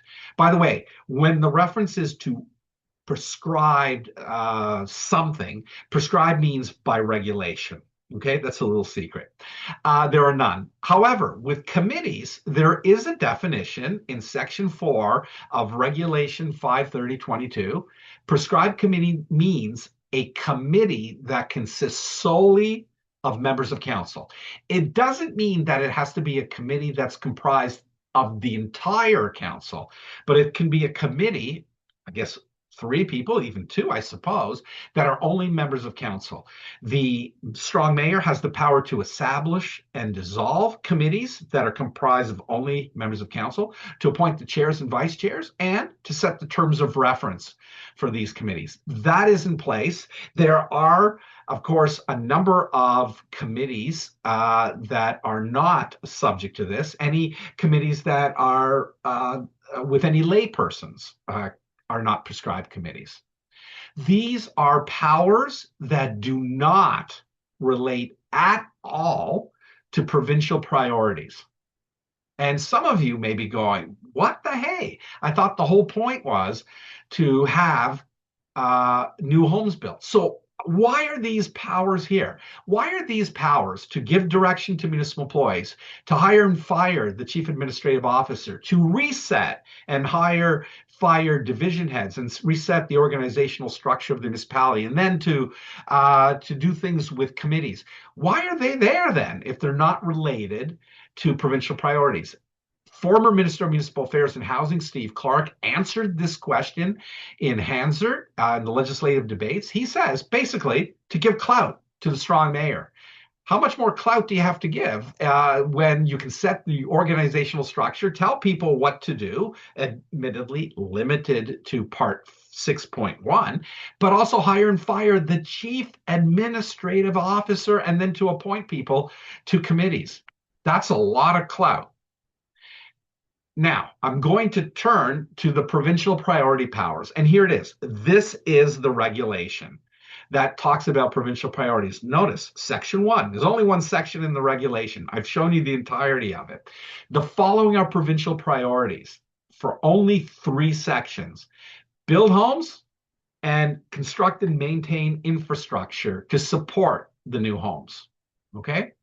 That's what it's there for. Let's look at the 3 powers that have been given. The first one, notwithstanding what a procedure bylaw says, the head of council may bring forward a matter and require that council consider it if, in the head of council's opinion, it could potentially advance a provincial priority. That's the wording. In the opinion of the head of council, the matter could potentially advance provincial priorities. That's fascinating because there's a lot of contingencies built in there. Again, a lot of leeway. The veto power. Remember the quote from Doug Ford? We need strong mayors, mayors with single vote and ability to veto. Here it is. The head of council can veto any bylaw or part of a bylaw that's passed under the Municipal Act, under the Planning Act, or a development charge bylaw if the head is of the opinion that the bylaw could potentially interfere with a provincial priority. Now, the council can go in and override the mayor's vote, but it needs a 2/3 vote of council, and it can only do so within 21 days of the mayor exercising the veto. And by the way, the mayor is included in the voting. So you're already one behind if you're trying to be a council that's overturning the mayor. The next one is the one that was added by Bill 39. This is the one that was an afterthought. The corollary to vetoing a bylaw that potentially interferes with the provincial priority is now the ability of the head of council to advance a bylaw and say to council, you have to vote on this. Yes, that's what the section actually says. Doesn't matter what the procedure bylaw says. A head of council in a designated municipality for strong mayor powers can bring forward a bylaw, doesn't matter what the procedure bylaw says, can say, I want council to vote on it, and here's the kicker, the council can pass the bylaw with just more than 1/3 of a vote. That means the mayor and 1/3 of council. That's more than 1/3. This is where the majority vote rule that has always been in place here in Ontario has been eradicated, because now you don't need a majority anymore. All you need is a minority to be able to pass a bylaw. And many councils have actually passed this bylaw. The bylaw is a bylaw under the Municipal Act, under the Planning Act, and a development charge bylaw. A mayor can bring forward the bylaw or ask an amendment of the bylaw if the mayor has the opinion, formed the belief that it could potentially advance a provincial priority. Extraordinary, isn't it? And then finally, the other power that gives the mayor a lot of clout is budget. One of the main acts that every municipality had to do for many years was to pass the bylaw to put in place the municipal budget, where the expenditures, where the revenues are going to come in, and how the municipality's financial standing will be put to bear in the next fiscal cycle. Now, this has changed. The head of council in a strong mayor municipality shall prepare a proposed budget for the municipality on or before February 1st. Now, if the head does not propose the budget, then it defaults to council, and then council is required to prepare and adopt the budget. There is no authority to delegate, assign, or transfer the budget duty, but the head of council can provide direction to the staff to bring forward the budget in a certain way, including bring it forward the way we've always done it. Now, council does have a role here. Council can propose amendments to the provincial budget, but it needs a 2/3. Sorry, the mayor can veto those, and council can go back and override the mayor, but only by a 2/3 vote. So the mayor now has incredible power and brings forward their budget for council to only be able to either adopt or to make amendments. If they make amendments, the mayor can veto them, and then council can override them, but only with a 2/3 vote. Again, the budget and items in the budget do not have to, in any way, any form, relate to provincial priorities. And yet, provincial priorities, the whole issue of strong mayor powers was supposed to be to advance building construction of new homes.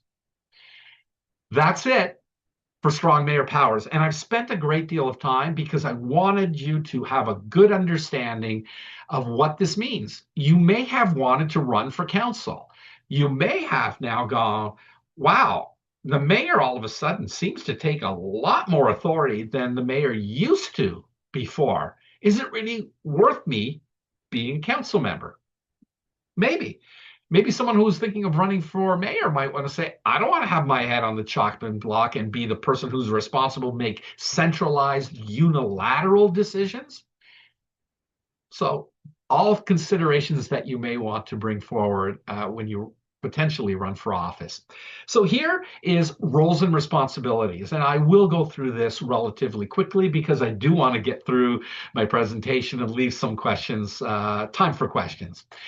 Municipality is the governing body, the most important. Council exercises executive, legislative, and sometimes quasi-judicial powers and functions. Yes, sometimes council acts as a tribunal and makes decisions in that format. It's an elected body. It's comprised of a chair or a mayor, in some other jurisdictions, not here in Halton region, a reeve or a warden, and members of council. Council members can be elected at large, which is municipal-wide, or they can be elected by wards or districts, and sometimes more than one to a particular ward or district, depending on how the municipality has set up its ward and internal structure.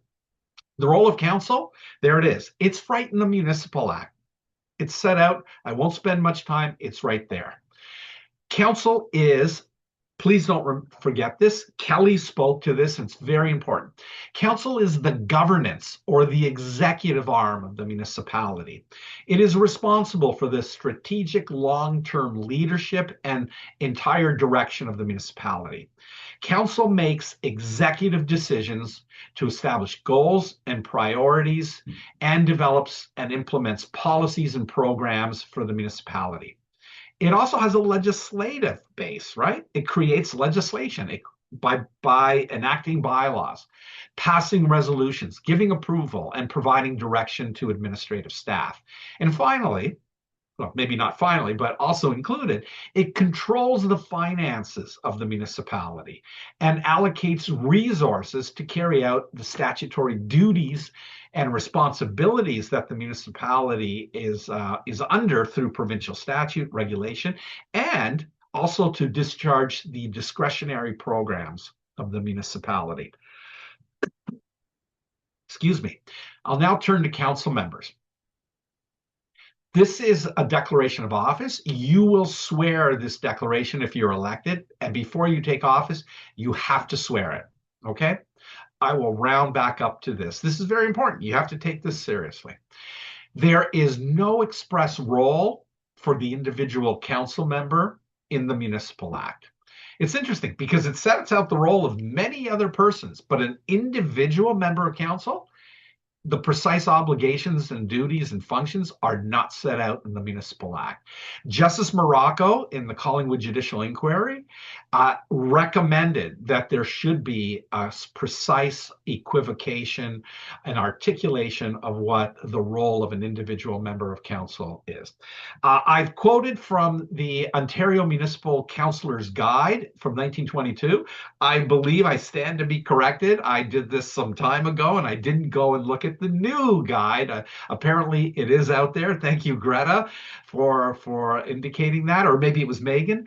The role of the councillor. This is what Municipal Affairs says. As a councillor, you will have three main roles to play in your municipality: a representative role, a policymaker, and a steward. And these roles may overlap. Yes, absolutely true.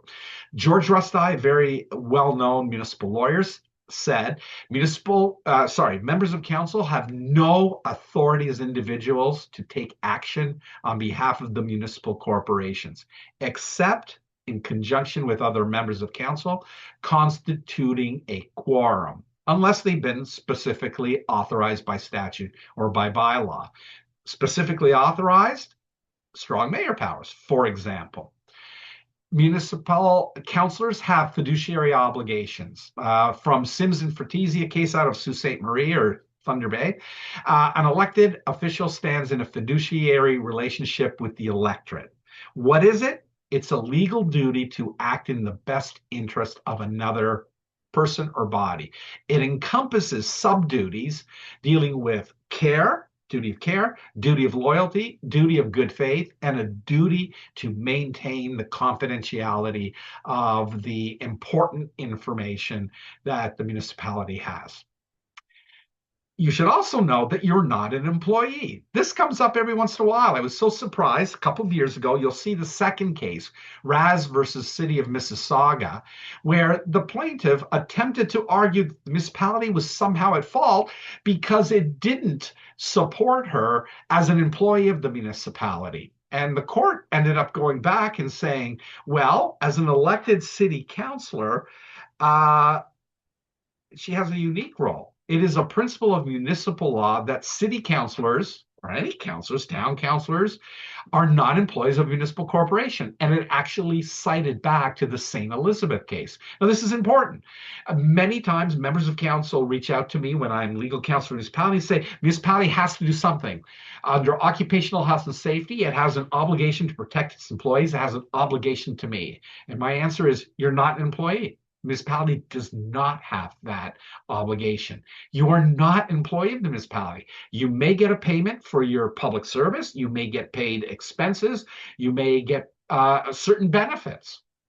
Those are all things that look like an employment relationship, but it clearly is not, and the courts have said this.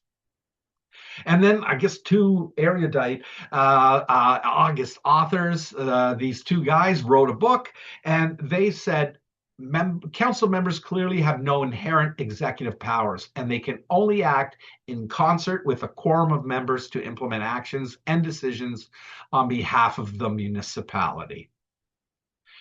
I now will turn to the municipal administration. These are the people who run the municipality. That's what Kelly said. I stand by that, and I will support Kelly. If you're a member of council, you do not run the municipality. You govern the municipality, but you do not run it. The operations, day-to-day management, control of the municipality is run by the administration. Here's the role. It's set out in Section 227.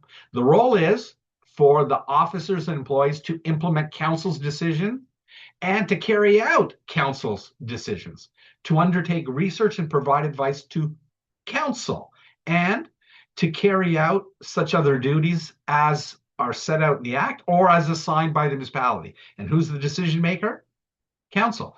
So staff are there to do what council would like them to do. And council sets high-level policies and priorities for how the administration is run.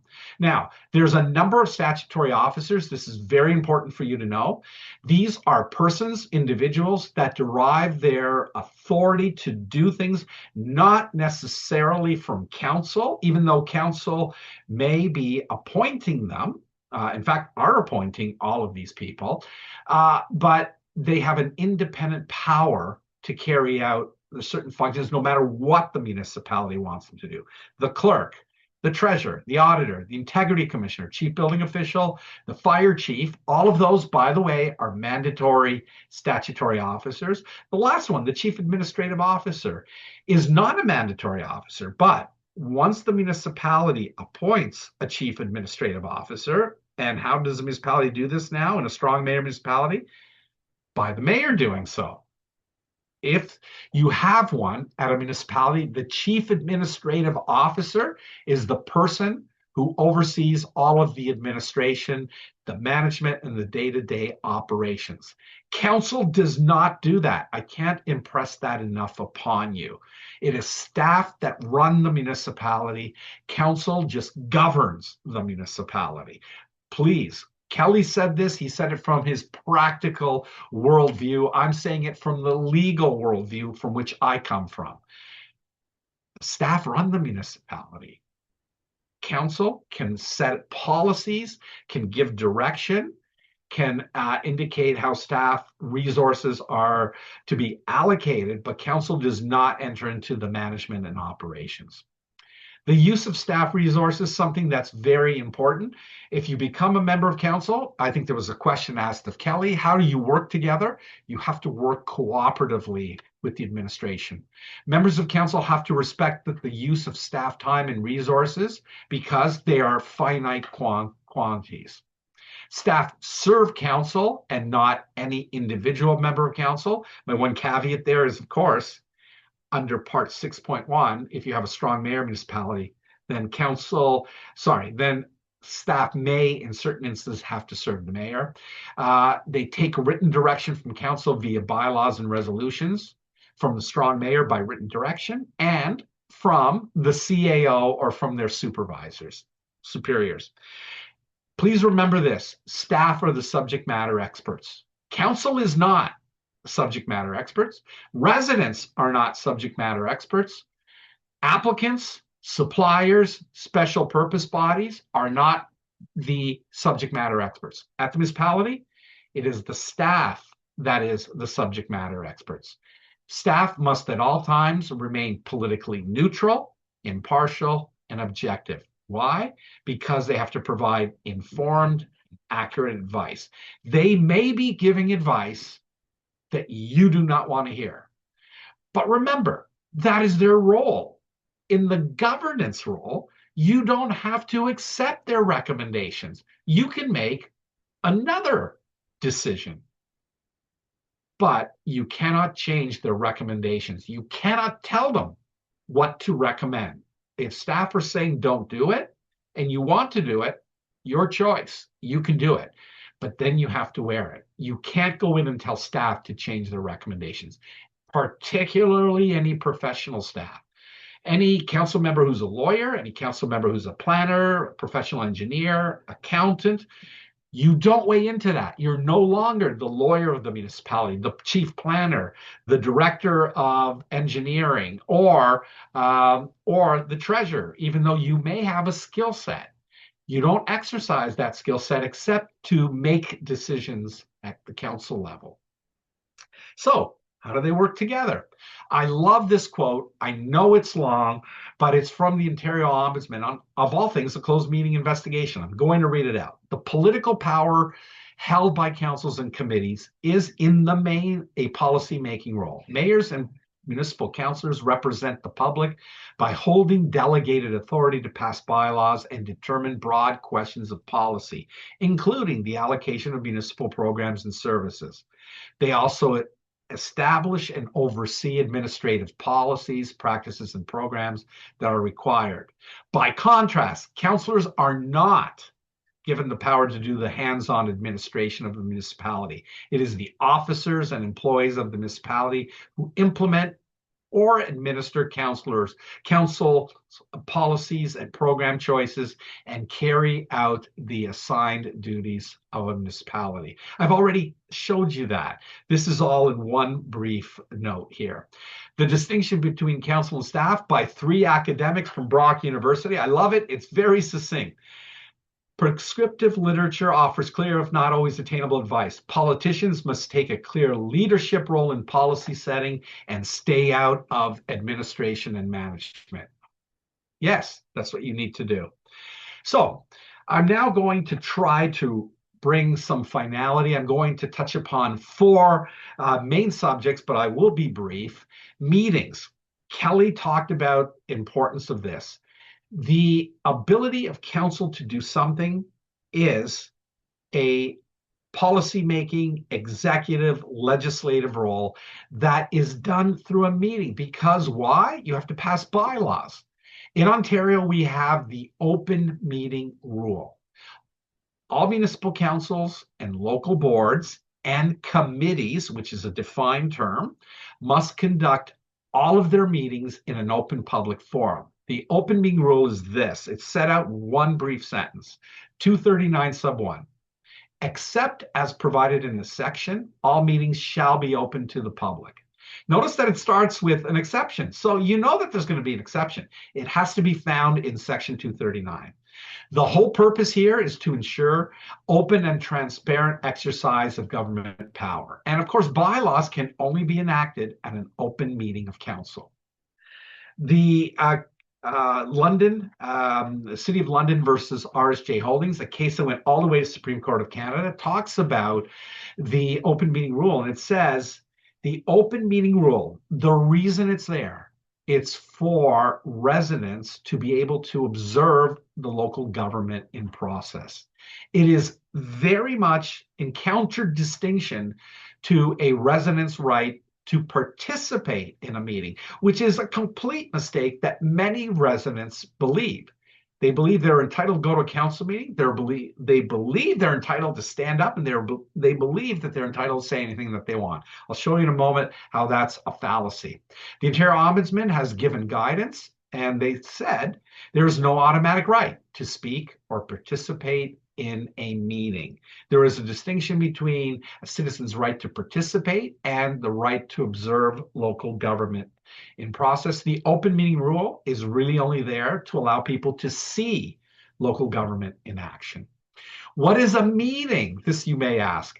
It used to be only what I've underlined there. Meeting means any regular, special, or other meeting of a council or a local board, or either of them. Not a very good definition. We were taught in law school, statutory interpretation and writing 101. You don't define the very term that you are seeking to define by using that term. So this basically says a meeting is a meeting, which isn't very helpful. The legislator went away, and in 2017, Bill 68 came forward, and it says now a meeting is this. There are 2 criteria to a meeting. A meeting is, of course, whatever is a regular, special, or other meeting, but you have to have a quorum of members present. What's quorum? Anyone? Under section 237(1) of the Municipal Act, it means a majority of the members of council. Not just the members who are present, a majority of the members of council. That means if you have a 9-member council, if there's only 5 there, that is quorum. But you don't determine quorum as 3 out of 5. Okay? And the members must discuss or otherwise deal with the matter in a way that materially advances either the business or the decision-making of the council or the body in which you're under. Those are 2 very helpful things that have come forward. Now, you probably know that sometimes council can go into closed session. In fact, going back to the definition, except as provided in this section, all meetings shall be open to the public. Well, there are a limited number of exceptions in the Municipal Act. There are 14 separate ones that are set out in section 239, where council may go in camera in a closed session to deal with a particular subject matter. There are only 2 that are mandatory. The other 12 of them are all discretionary. In general, the exceptions have been interpreted narrowly and restrictively by both the Information and Privacy Commissioner of Ontario as well as the courts. Reason being is the main rule is all meetings shall be in an open public forum. Therefore, any restrictions should be dealt with in a restrictive way and read narrowly. Kelly indicated you must make the procedure bylaw your friend. It is one of the few mandatory bylaws that are required for every council and local board to pass. Every one of them must have a procedure bylaw. What does it do? It governs the calling place, proceedings, and the public notice of meetings. Every municipality must have it, and local board. Many local boards just adopt the procedure bylaw of the municipality.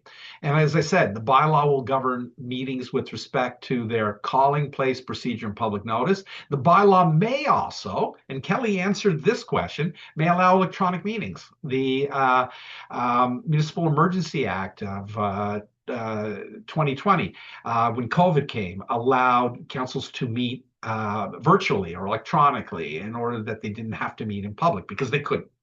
And it also allows the council to designate a presiding officer other than the head of council at meetings if the head of council cannot attend certain meetings. What's fascinating about this case, Mann versus Saugeen Shores, one of my favorite cases from over the last few years. Mr. Mann was denied the opportunity on 11 separate occasions to be able to delegate to the Council of Saugeen Shores. He did not like this, and he brought a constitutional challenge. He said the bylaw, the procedure bylaw that Saugeen Shores has adopted is a restriction on my right to freedom of expression under Section 2B of the Charter. And the court said, you're absolutely right, Mr. Mann. It is a restriction. However, there is no absolute and unfettered right for a person to present to council. Look at Section 1 of the Charter. It allows reasonable limits in a free and democratic society, right? Reasonable limitations are therefore permitted in procedure bylaws. Why? Because council meetings must run effectively and efficiently. And in fact, the court pointed out that he had been allowed on multiple occasions to be able to attend and delegate on matters, but he wasn't allowed to be profane. He wasn't allowed to delegate on things that were subject to litigation, and he wasn't allowed to speak on matters that he had already spoken to within the last number of months set out. All that were reasonable limitations on the right of him to speak at council. Again, the court had an indication and an understanding that the right in open meetings is to have people observe what's happening, not necessarily to participate. And then finally, the court also pointed out at the provincial level and at the federal level, at Parliament and at Queen's Park, all levels of government have procedural rules to govern the conduct of their assemblies. The secondary argument was fascinating in this case. Mr. Mann also argued that his right to meaningful communication was a sub-right within the right to freedom of expression. The court agreed. The court said, you're right. Your right to have meaningful communication with your elected representatives is a part and parcel of the right to freedom of expression. However, it doesn't extend to what you think it does, Mr. Mann. It said it doesn't extend to an obligation on all members of council to respond to all questions and all demands that are made upon them at a meeting by residents and other persons. This is a absolutely really interesting case because you can extrapolate from this by saying as well, outside of a council meeting, there is no obligation, absolute obligation for a council to respond to all questions put to them by their residents or people who are interested. Now, there may be a political price to pay for that, but there is no obligation in all instances to answer each and every question. So that's meetings and the procedure bylaw. Then I'm going to talk about accountability and transparency. There are a number of accountability systems that have been put in place to ensure the transparency and openness of local government operation. There are codes of conduct. There are a number of accountability officers, as it's put on the page. And there's also something called closed meeting investigations. Okay. Codes of conduct. Every municipality and local board must have a code of conduct that applies to members of council and members of local boards. There are 4 prescribed subject matters that must be dealt with in a code of conduct. It doesn't say how they are to be dealt with, but they must be dealt with by a municipality in a code of conduct. And there they are on that page.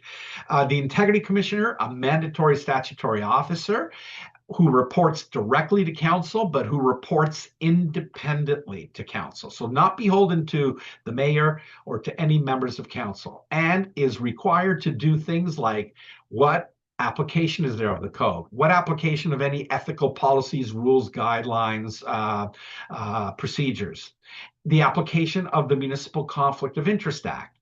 The Integrity Commissioner can also help members of council by giving them specific, particularized, curated advice in writing on any questions or that they put to the Integrity Commissioner in writing with respect to the Code of Conduct, ethical rules, procedures, and the Municipal Conflict of Interest Act. And then finally, the ability to educate and train council members and the public. Now, I've put out some things in red because those are all new. Those didn't used to be in place prior to the Bill 68 amendments in 2018 that took effect March the 1st on 2019. That's what the Integrity Commissioner does. The Integrity Commissioner does not look after staff, and the Integrity Commissioner does not look after council as a whole. So if council makes a decision, it's not within the realm of the Integrity Commissioner. The Integrity Commissioner only looks after the conduct or misbehavior or misconduct of individual members of council, individual members of local boards. Now, there is a bill. It's been long gestating at the province. Bill 9, the Municipal Accountability Act. It used to be Bill 241. It died on the order paper when the new election was called.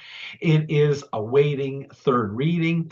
It proposes an overhaul of the accountability system here in Ontario, and it includes this very bizarre thing, which you may have heard about in the news.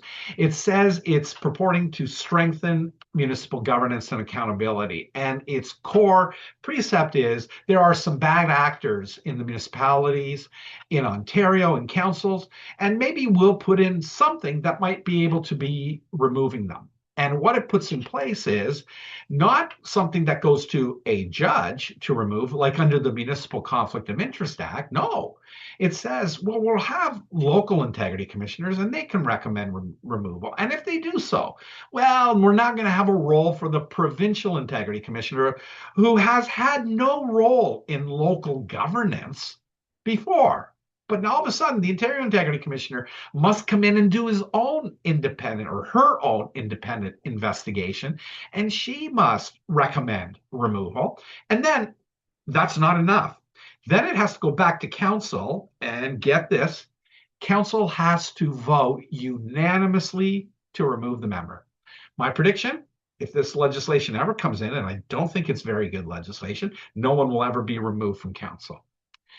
There are some other things that are proposed as an adjunct to the Municipal Accountability Act, and that's to create uniform provincial-wide codes of conduct, which were not put on the table in 2006 when the whole system was created. It was thought of as being too much under the provincial thumb, but now it's come back up again. Provincial uniform investigation processes, mandatory training for members of council and only certain local boards. I don't know why, it's only certain local boards, and some sort of training and certification for municipal integrity commissioners as well. So please be aware that there is an accountability regime at the local level. There is the Municipal Conflict of Interest Act, the granddaddy of all municipal statutes. You make a promise and a declaration that you will disclose. At minimum, you are required to at least read and seek to understand the Municipal Conflict of Interest Act. It's a very short statute, 15 sections. You have a personal obligation because of your declaration. You have to abide by it. It sets out a framework for when municipal decision-making can take place when there is a financial interest, okay? It uses the old archaic term pecuniary, which really just means financial. It means concerning or consisting of money. There is no bright line test, but it's an obligation that every member must discharge. Fortunately, you're helped by the section 223.3 of the Municipal Act that says the Integrity Commissioner can help you if you have questions.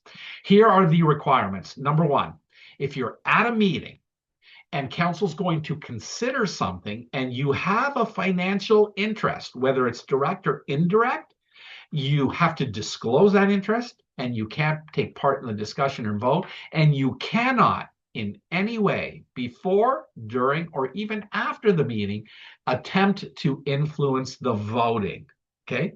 That's the first requirement that's been in place for many years.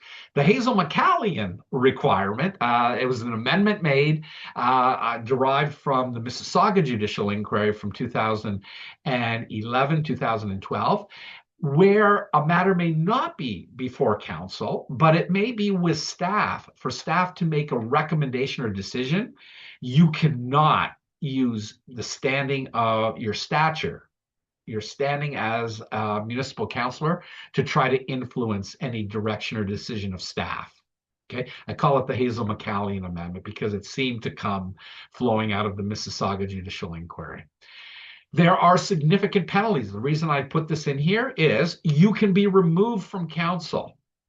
Yes, you can have your seat vacated. You can be disqualified from holding office for up to 7 years, and you can be required to provide financial restitution. All of these are significant penalties.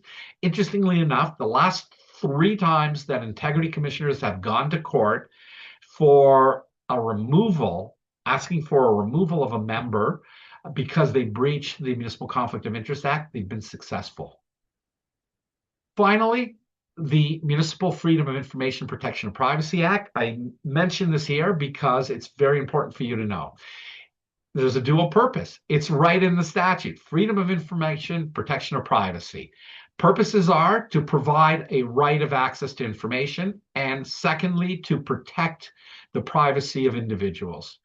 Every person has a right of access unless the record falls within an exception or the head of the municipality makes a decision on reasonable grounds that it's the access request is frivolous or vexatious.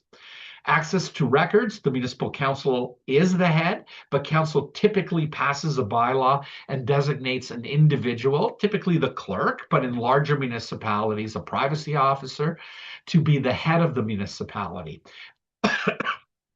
The head decides whether the records are exempt from disclosure. Not the council, not an individual council member, the head. The Information and Privacy Commissioner of Ontario is the independent officer with authority to hear and dispose of appeals under NFIPA. So if the head makes a decision and someone doesn't like it, a person may file an appeal to the Information and Privacy Officer. What you need to know as a member of council, because you will receive information, but your status as a member of council does not afford you any greater right to a record than any member of the public, except in 2 instances. One, you're given information confidentially through another officer or another member of council at the municipality, or 2, you receive that information in a closed meeting. In those instances, yes, you may have the entitlement to information that the public doesn't have, but otherwise you don't. So if there's a bylaw matter that's happening, you cannot go ask the bylaw enforcement officer, the manager of bylaw enforcement, who's involved, who filed the complaint. You're not entitled to that information. You're not entitled to a whole wave of information, more so than the public would be entitled to. Okay? Now, my conclusions are, if you're elected, you will have limited power and authority. Please remember this. Your authority and power relates to governance, not operations, administration, or management. And where's your power located? Well, it's to be part of the elected assembly. And what do? You pass bylaws and resolutions, you give approval, provide directions, unless there's some sort of assignment. So your power rests in being a member of a body and to try to get the other people to work with you and come on board so that you have, in most cases, a majority decision that gets you what you want. And how will you do so? Through concession and compromise. If you're elected, you will have, as I've tried to indicate to you today, a multiple array of legal, financial, and ethical duties and responsibilities. So be prepared to read a lot, attend many meetings, not just the council meetings. You will have to attend ad hoc standing committees and other committee meetings and boards. Try this when you're a member of council. Don't talk, listen. Be prepared to be conciliatory, make concessions often. It will come back to help you because that's how our system works. Empathize with all views, not just a special interest group. And I appreciate many members of council get on a bandwagon for a certain thing and then they seek to propagate that. Remember, you represent all members of the community, not just a special purpose, special interest group. Always act with integrity at all times, as if your mother was watching, not just sometimes, or as I say, not just when it's convenient. And finally, seek to build consensus. Try not to partake of what's happening all around us, most properly in the United States of America, where everyone is polarized, divisive, and everything is a vitriolic, lowest common denominator discussion.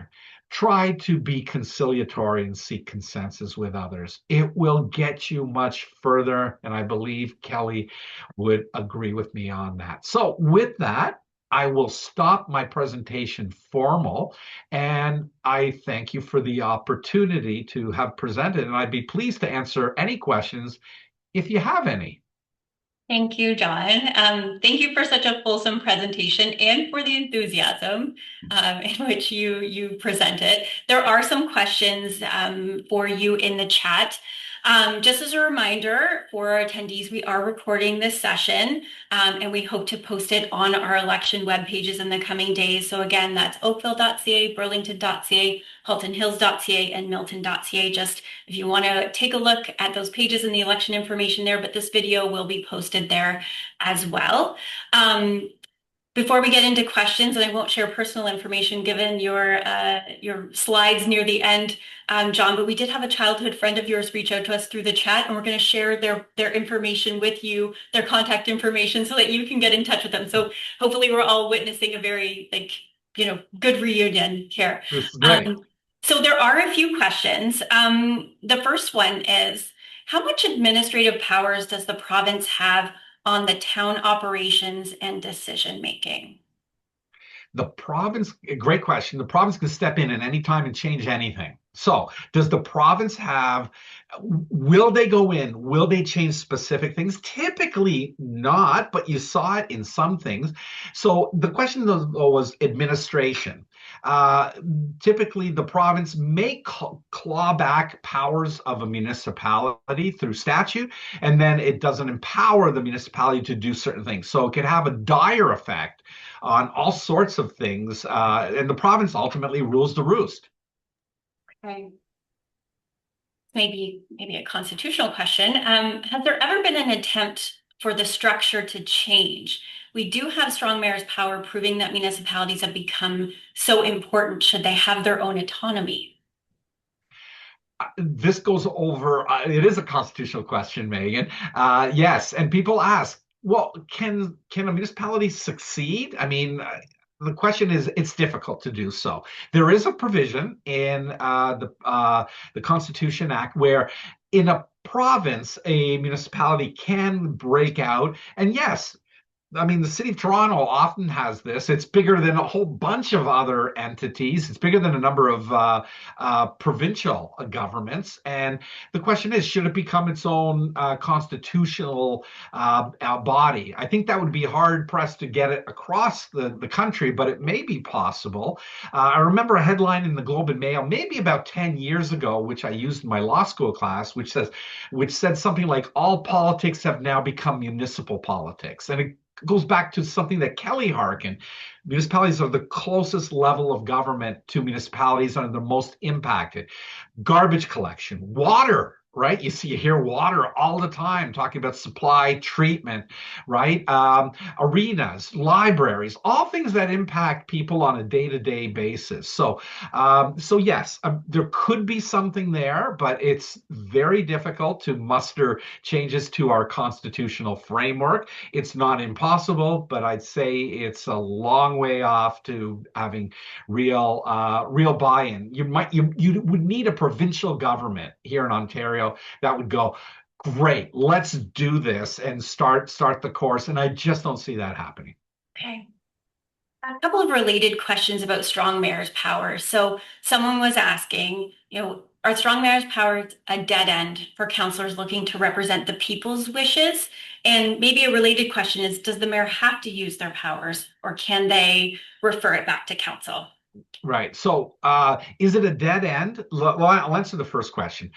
No, it's not. Council still has some authority. And as I indicated, even when the mayor exercises certain powers, the power of veto and the power to bring forward the budget, council can override those. So there is an ability for council to do so, but you need a pretty significant number. And I think it's been weighed too heavily in favor of the strong mayor. But I think that was the intent of the legislation. So I can't argue that they didn't put in what the intent is. But I still see some members of council being very discouraged, saying, like, why am I here? Well, they're here because minorities are important. Even when you have a minority government, they speak differently than, they speak in opposition to the ruling party. So I think there is importance in at least that. I think there's all sorts of cases that say our democratic system is messy at times, right? And it's true. It's not always neat. It's not always well structured. And there are disagreements. I always say you can have a disagreement. In fact, it's great to agree to disagree. What you don't want is vitriolic discourse like all the time, right? The second question, Megan, is a great question. Yes, a mayor does not necessarily have to act and use the strong mayor powers. Now, even the budget, if the mayor is willing to wait until February 1st, can just let the budget take over by council. Or, as many mayors in many jurisdictions have done, have given directions to staff to process the budget as it's always been done, or as it's been done successfully in the last number of years. So that's happened. There are a certain number of powers that can be delegated. The power to assign, appoint the chief administrative officer can be delegated back to council. The organizational structure of the municipality can be delegated to council or to the CAO, and the authority for committees can be delegated back to council. And many mayors have done that, and many mayors have said, I don't want to use the powers and I won't use them. But it's there until they want to use it. And I've had one mayor who said, I made these statements. They were really strong, but I think I need to do this. Can I do it? And I go, legally you can. But remember, there's an election coming up and everyone's going to trot out your public statements where you said, this is a bad idea and why I shouldn't use them. Okay. Thank you. There was another question about Bill 100 and some questions around the weighted voting. And I think that the status of that, John, it's still being debated at this point. my understanding. Still, yeah, Yeah. it's just proposed at the moment. In fact, it's on the Ontario Regulatory Registry and it's there for comment, and it's just being proposed. I believe, well, Dufferin County for certain has it weighted voting. I remember being there and seeing 4 votes and 13 against, and going, oh, and then it's motion carried. I went like, how did that happen? So, but yes, it's just being proposed. I don't know how it's going to work, and I don't think anyone knows yet. I think it will be subject to some debate. We'll wait and see. So going through your slides, I think that's from some of the comments, it's a lot of responsibility. So there have been comments as far as like, do I need to be a lawyer? And maybe more the question is, how do I stay informed in terms of, my responsibilities, my legal, responsibilities? Right. Great question. First of all, you don't need to be a lawyer. Believe me, it may not help me sometimes to understand this to be a lawyer. I have seen so many people who have been such great council members, and they're not professionals. You don't have to be a lawyer. You don't have to be a planner. You can bring other experiences to the table. Some really, really worthwhile experiences. I think if I ever ran for office, and I never wanted to, don't think I do intend to, but I'm hoping that some of my legal knowledge would come to benefit things. But no, you do not have to be a lawyer, but there is a lot of understanding that you have to come to, a lot of reading that you have to do. And yes, there are a lot of responsibilities. But Megan, I'll put the question to you. Don't you try to help your council members with this? I mean, when after the election, you typically have orientation. Many municipalities have ongoing training and education, sometimes yearly ones on certain aspects of things. Sometimes they get people like me to come in and talk to them about certain facets of their role. So I think it's a continual thing. I don't think you need to know everything day one. You won't know everything day one. I still learn every day, and I'll tell you, I'm going to let you in on a little secret. People call me because they think I'm an expert on this stuff. And I swear to you, and I'm not lying, Megan, almost every day someone will ask me a question and I'll go, I have no idea what the answer is. Right? As a member of council, you won't know. But what you do need to understand is that there is a whole structure and there are people who can help you. And if you haven't built those divisions with your fellow council members, hey, they might become assets. They might be people who will help you understand. Perhaps someone who's been on council for many years will take a mentorship role on a more junior council member. I see that quite often. I mean, that's the only reason I've benefited in my role at my firm, because one of the most dearest, smartest, most knowledgeable people in the world decided to take me under their wing. And I'm beholden to that person to this day because I would never have learned. So there's all sorts of things that you can learn going along. The municipality often helps. And I'm sorry, Megan, I was going to toss it to you, but I kind of took it back. But you do help council members, don't you? Yes, absolutely, we do. And even just as simple as a staff report on a council agenda, we do include the legal authority. We try to help members of council understand this is what we're asking and this is why we're asking it, and this is a legal authority for which we are making that ask through the staff report or making this recommendation. So you're right. And as municipal staff, your town clerk, your senior management, they are here to assist with any questions that you have.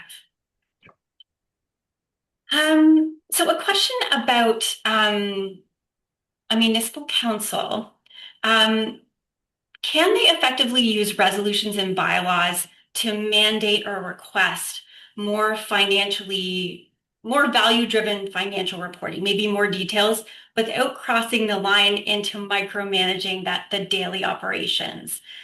Is a question that I have. So probably related to your council staff relations there, but wanting maybe more detail, but not wanting to cross the line in terms of directing staff or asking for information that maybe they don't need to have in order to make a decision. Yeah, again, another great question. I mean, that's a fine line, and it might vary from municipality to municipality. You just talked about reports, right? And some municipalities might say your reports aren't detailed enough. Some municipalities might go, there's too much detail in it, right? You'll have to try to reach that comfort level. What works for one council may not necessarily work for another council, right? So you have to be able to work with that. So, but to your question, if council would like some more detailed financial reporting or more information, I think it's fair for them to ask. It's also fair, though, for the treasurer or the CAO to respond to it, to say, well, understand if you need that, this might take some additional resource in order to be able to get that. Right. I remember a number of years ago, there was an issue with the municipality. They're going, I don't get that municipality gives their council reports a week in advance. You're only giving it to us like 3 days in advance. You give it to us on a Friday. The meeting's on Monday night. We really have to read it over the weekend. We like to do what they do. And the CAO said, that's not a problem. We just need more staff and to do this. And you have to stop asking for things at the last minute, because then we can't get it to you. We're going to give it to you way ahead of time, and we won't be able to encompass all of this other information that's coming in. So I think it's a two-way street. Council is justified to ask for things, and staff are entitled to respond to the request and why it may be feasible or it may not be feasible, and how an accommodation can be reached. Thank you for that, John. Thanks for entertaining those questions. Just being aware of time, we do have some general questions that I'll ask for Greta's assistance, so maybe pull on some of our regional partners here to assist with some of those questions. But as far as the questions for you, John, thank you so much for your presentation. Thank you for your enthusiasm and all of your great responses to the questions. We're hoping to get through all of the questions today or during this evening session. If there's anything that we have missed that requires a response, we will be collecting those and trying to send them out to our meeting attendees tonight. So thank you so much, John. We really appreciate it. And I really appreciate the opportunity to be here. It was nice to see everybody again. All the best of luck with everything. I may just get off, but still listen in. So thank you for having me, and have a good evening. I did wanted to add there, John, that a lot of people in the chat were very thankful for the insightful information. They kept saying thank you. And I think some of them were also happy that there was no quiz at the end of this presentation. So thank you so much for everything. And like Megan just announced, that we have 5 more minutes to just cover off some general questions from the attendees here. I will first wanted to address that some of you did have some questions just related to campaign expenses or more the Municipal Election Act. For all of those questions, we have recorded them. They are in our chat. We are going to review them and then share the answers to all those questions. Like you said, all of your information was collected when you registered. So we were going to try to respond to all of those questions in the coming days. As you can appreciate, there's a lot of the presentations today. We couldn't just cover all the questions. So I think I'm going to go back just a little bit to a question from Cheryl Hurst. And her question was with regards to running the eligibility for a municipal employee to run in another municipality. I'm happy to hand it off to one of my counterparts here on the screen. Andrea, if you want to take this question. Hi, thank you, Greta. You can hear me okay? Yeah. Okay, wonderful. I believe the Municipal Elections Act was quoted that you do have to take a leave of absence if you are looking to run within your own board or municipality. However, if you're looking to run in another municipality, you would want to check with the organization you work with, the municipality, to see what established policies they may have around that. Thank you, Andrea. Yes, that quiz would have been tough, Elizabeth says. We have a question from Anthony. How early do you recommend to start campaigning, assuming one registers as a candidate on May 1st? I think that is the answer is in the question, I think. May 1st. That's as soon as you filed your nominations papers, you are good to go. Here in Milton, we provide you with another form that you need to go open your bank account, that all of your expenses are going to be coming out. So that's the answer. I'm looking at my colleagues if they have anything to add. Limits on spending. This is something that we cover in our meetings with the candidates. And Tanvir, if you have any questions more specific to that, I would ask that you contact your local municipality, the election team, and they will perhaps be able to help you with that. I don't see any other questions. Yes, Andrea, go ahead. Yeah, I'll just add to that, Greta. Thank you. What you had mentioned. So the interim campaign maximum that we do provide candidates when you do register, it's based on per elector formula. So it's we provide all of that detail when you file based on 2022 numbers, and then after certification, we provide candidates with a final number. So we really do provide all of the information around maximum campaign expenses that's needed.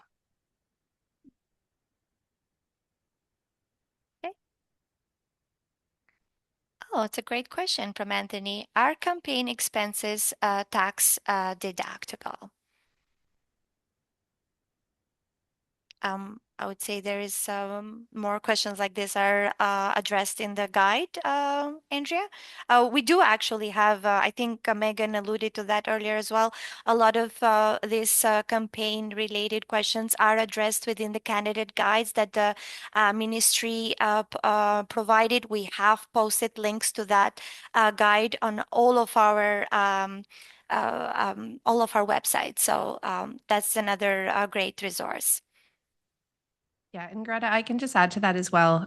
While I'm definitely not an accountant, to my knowledge, it's not tax deductible. I am aware that even contributions to campaigns at the municipal level are not tax deductible, where there is that deduction available at the provincial and federal level that I'm aware of.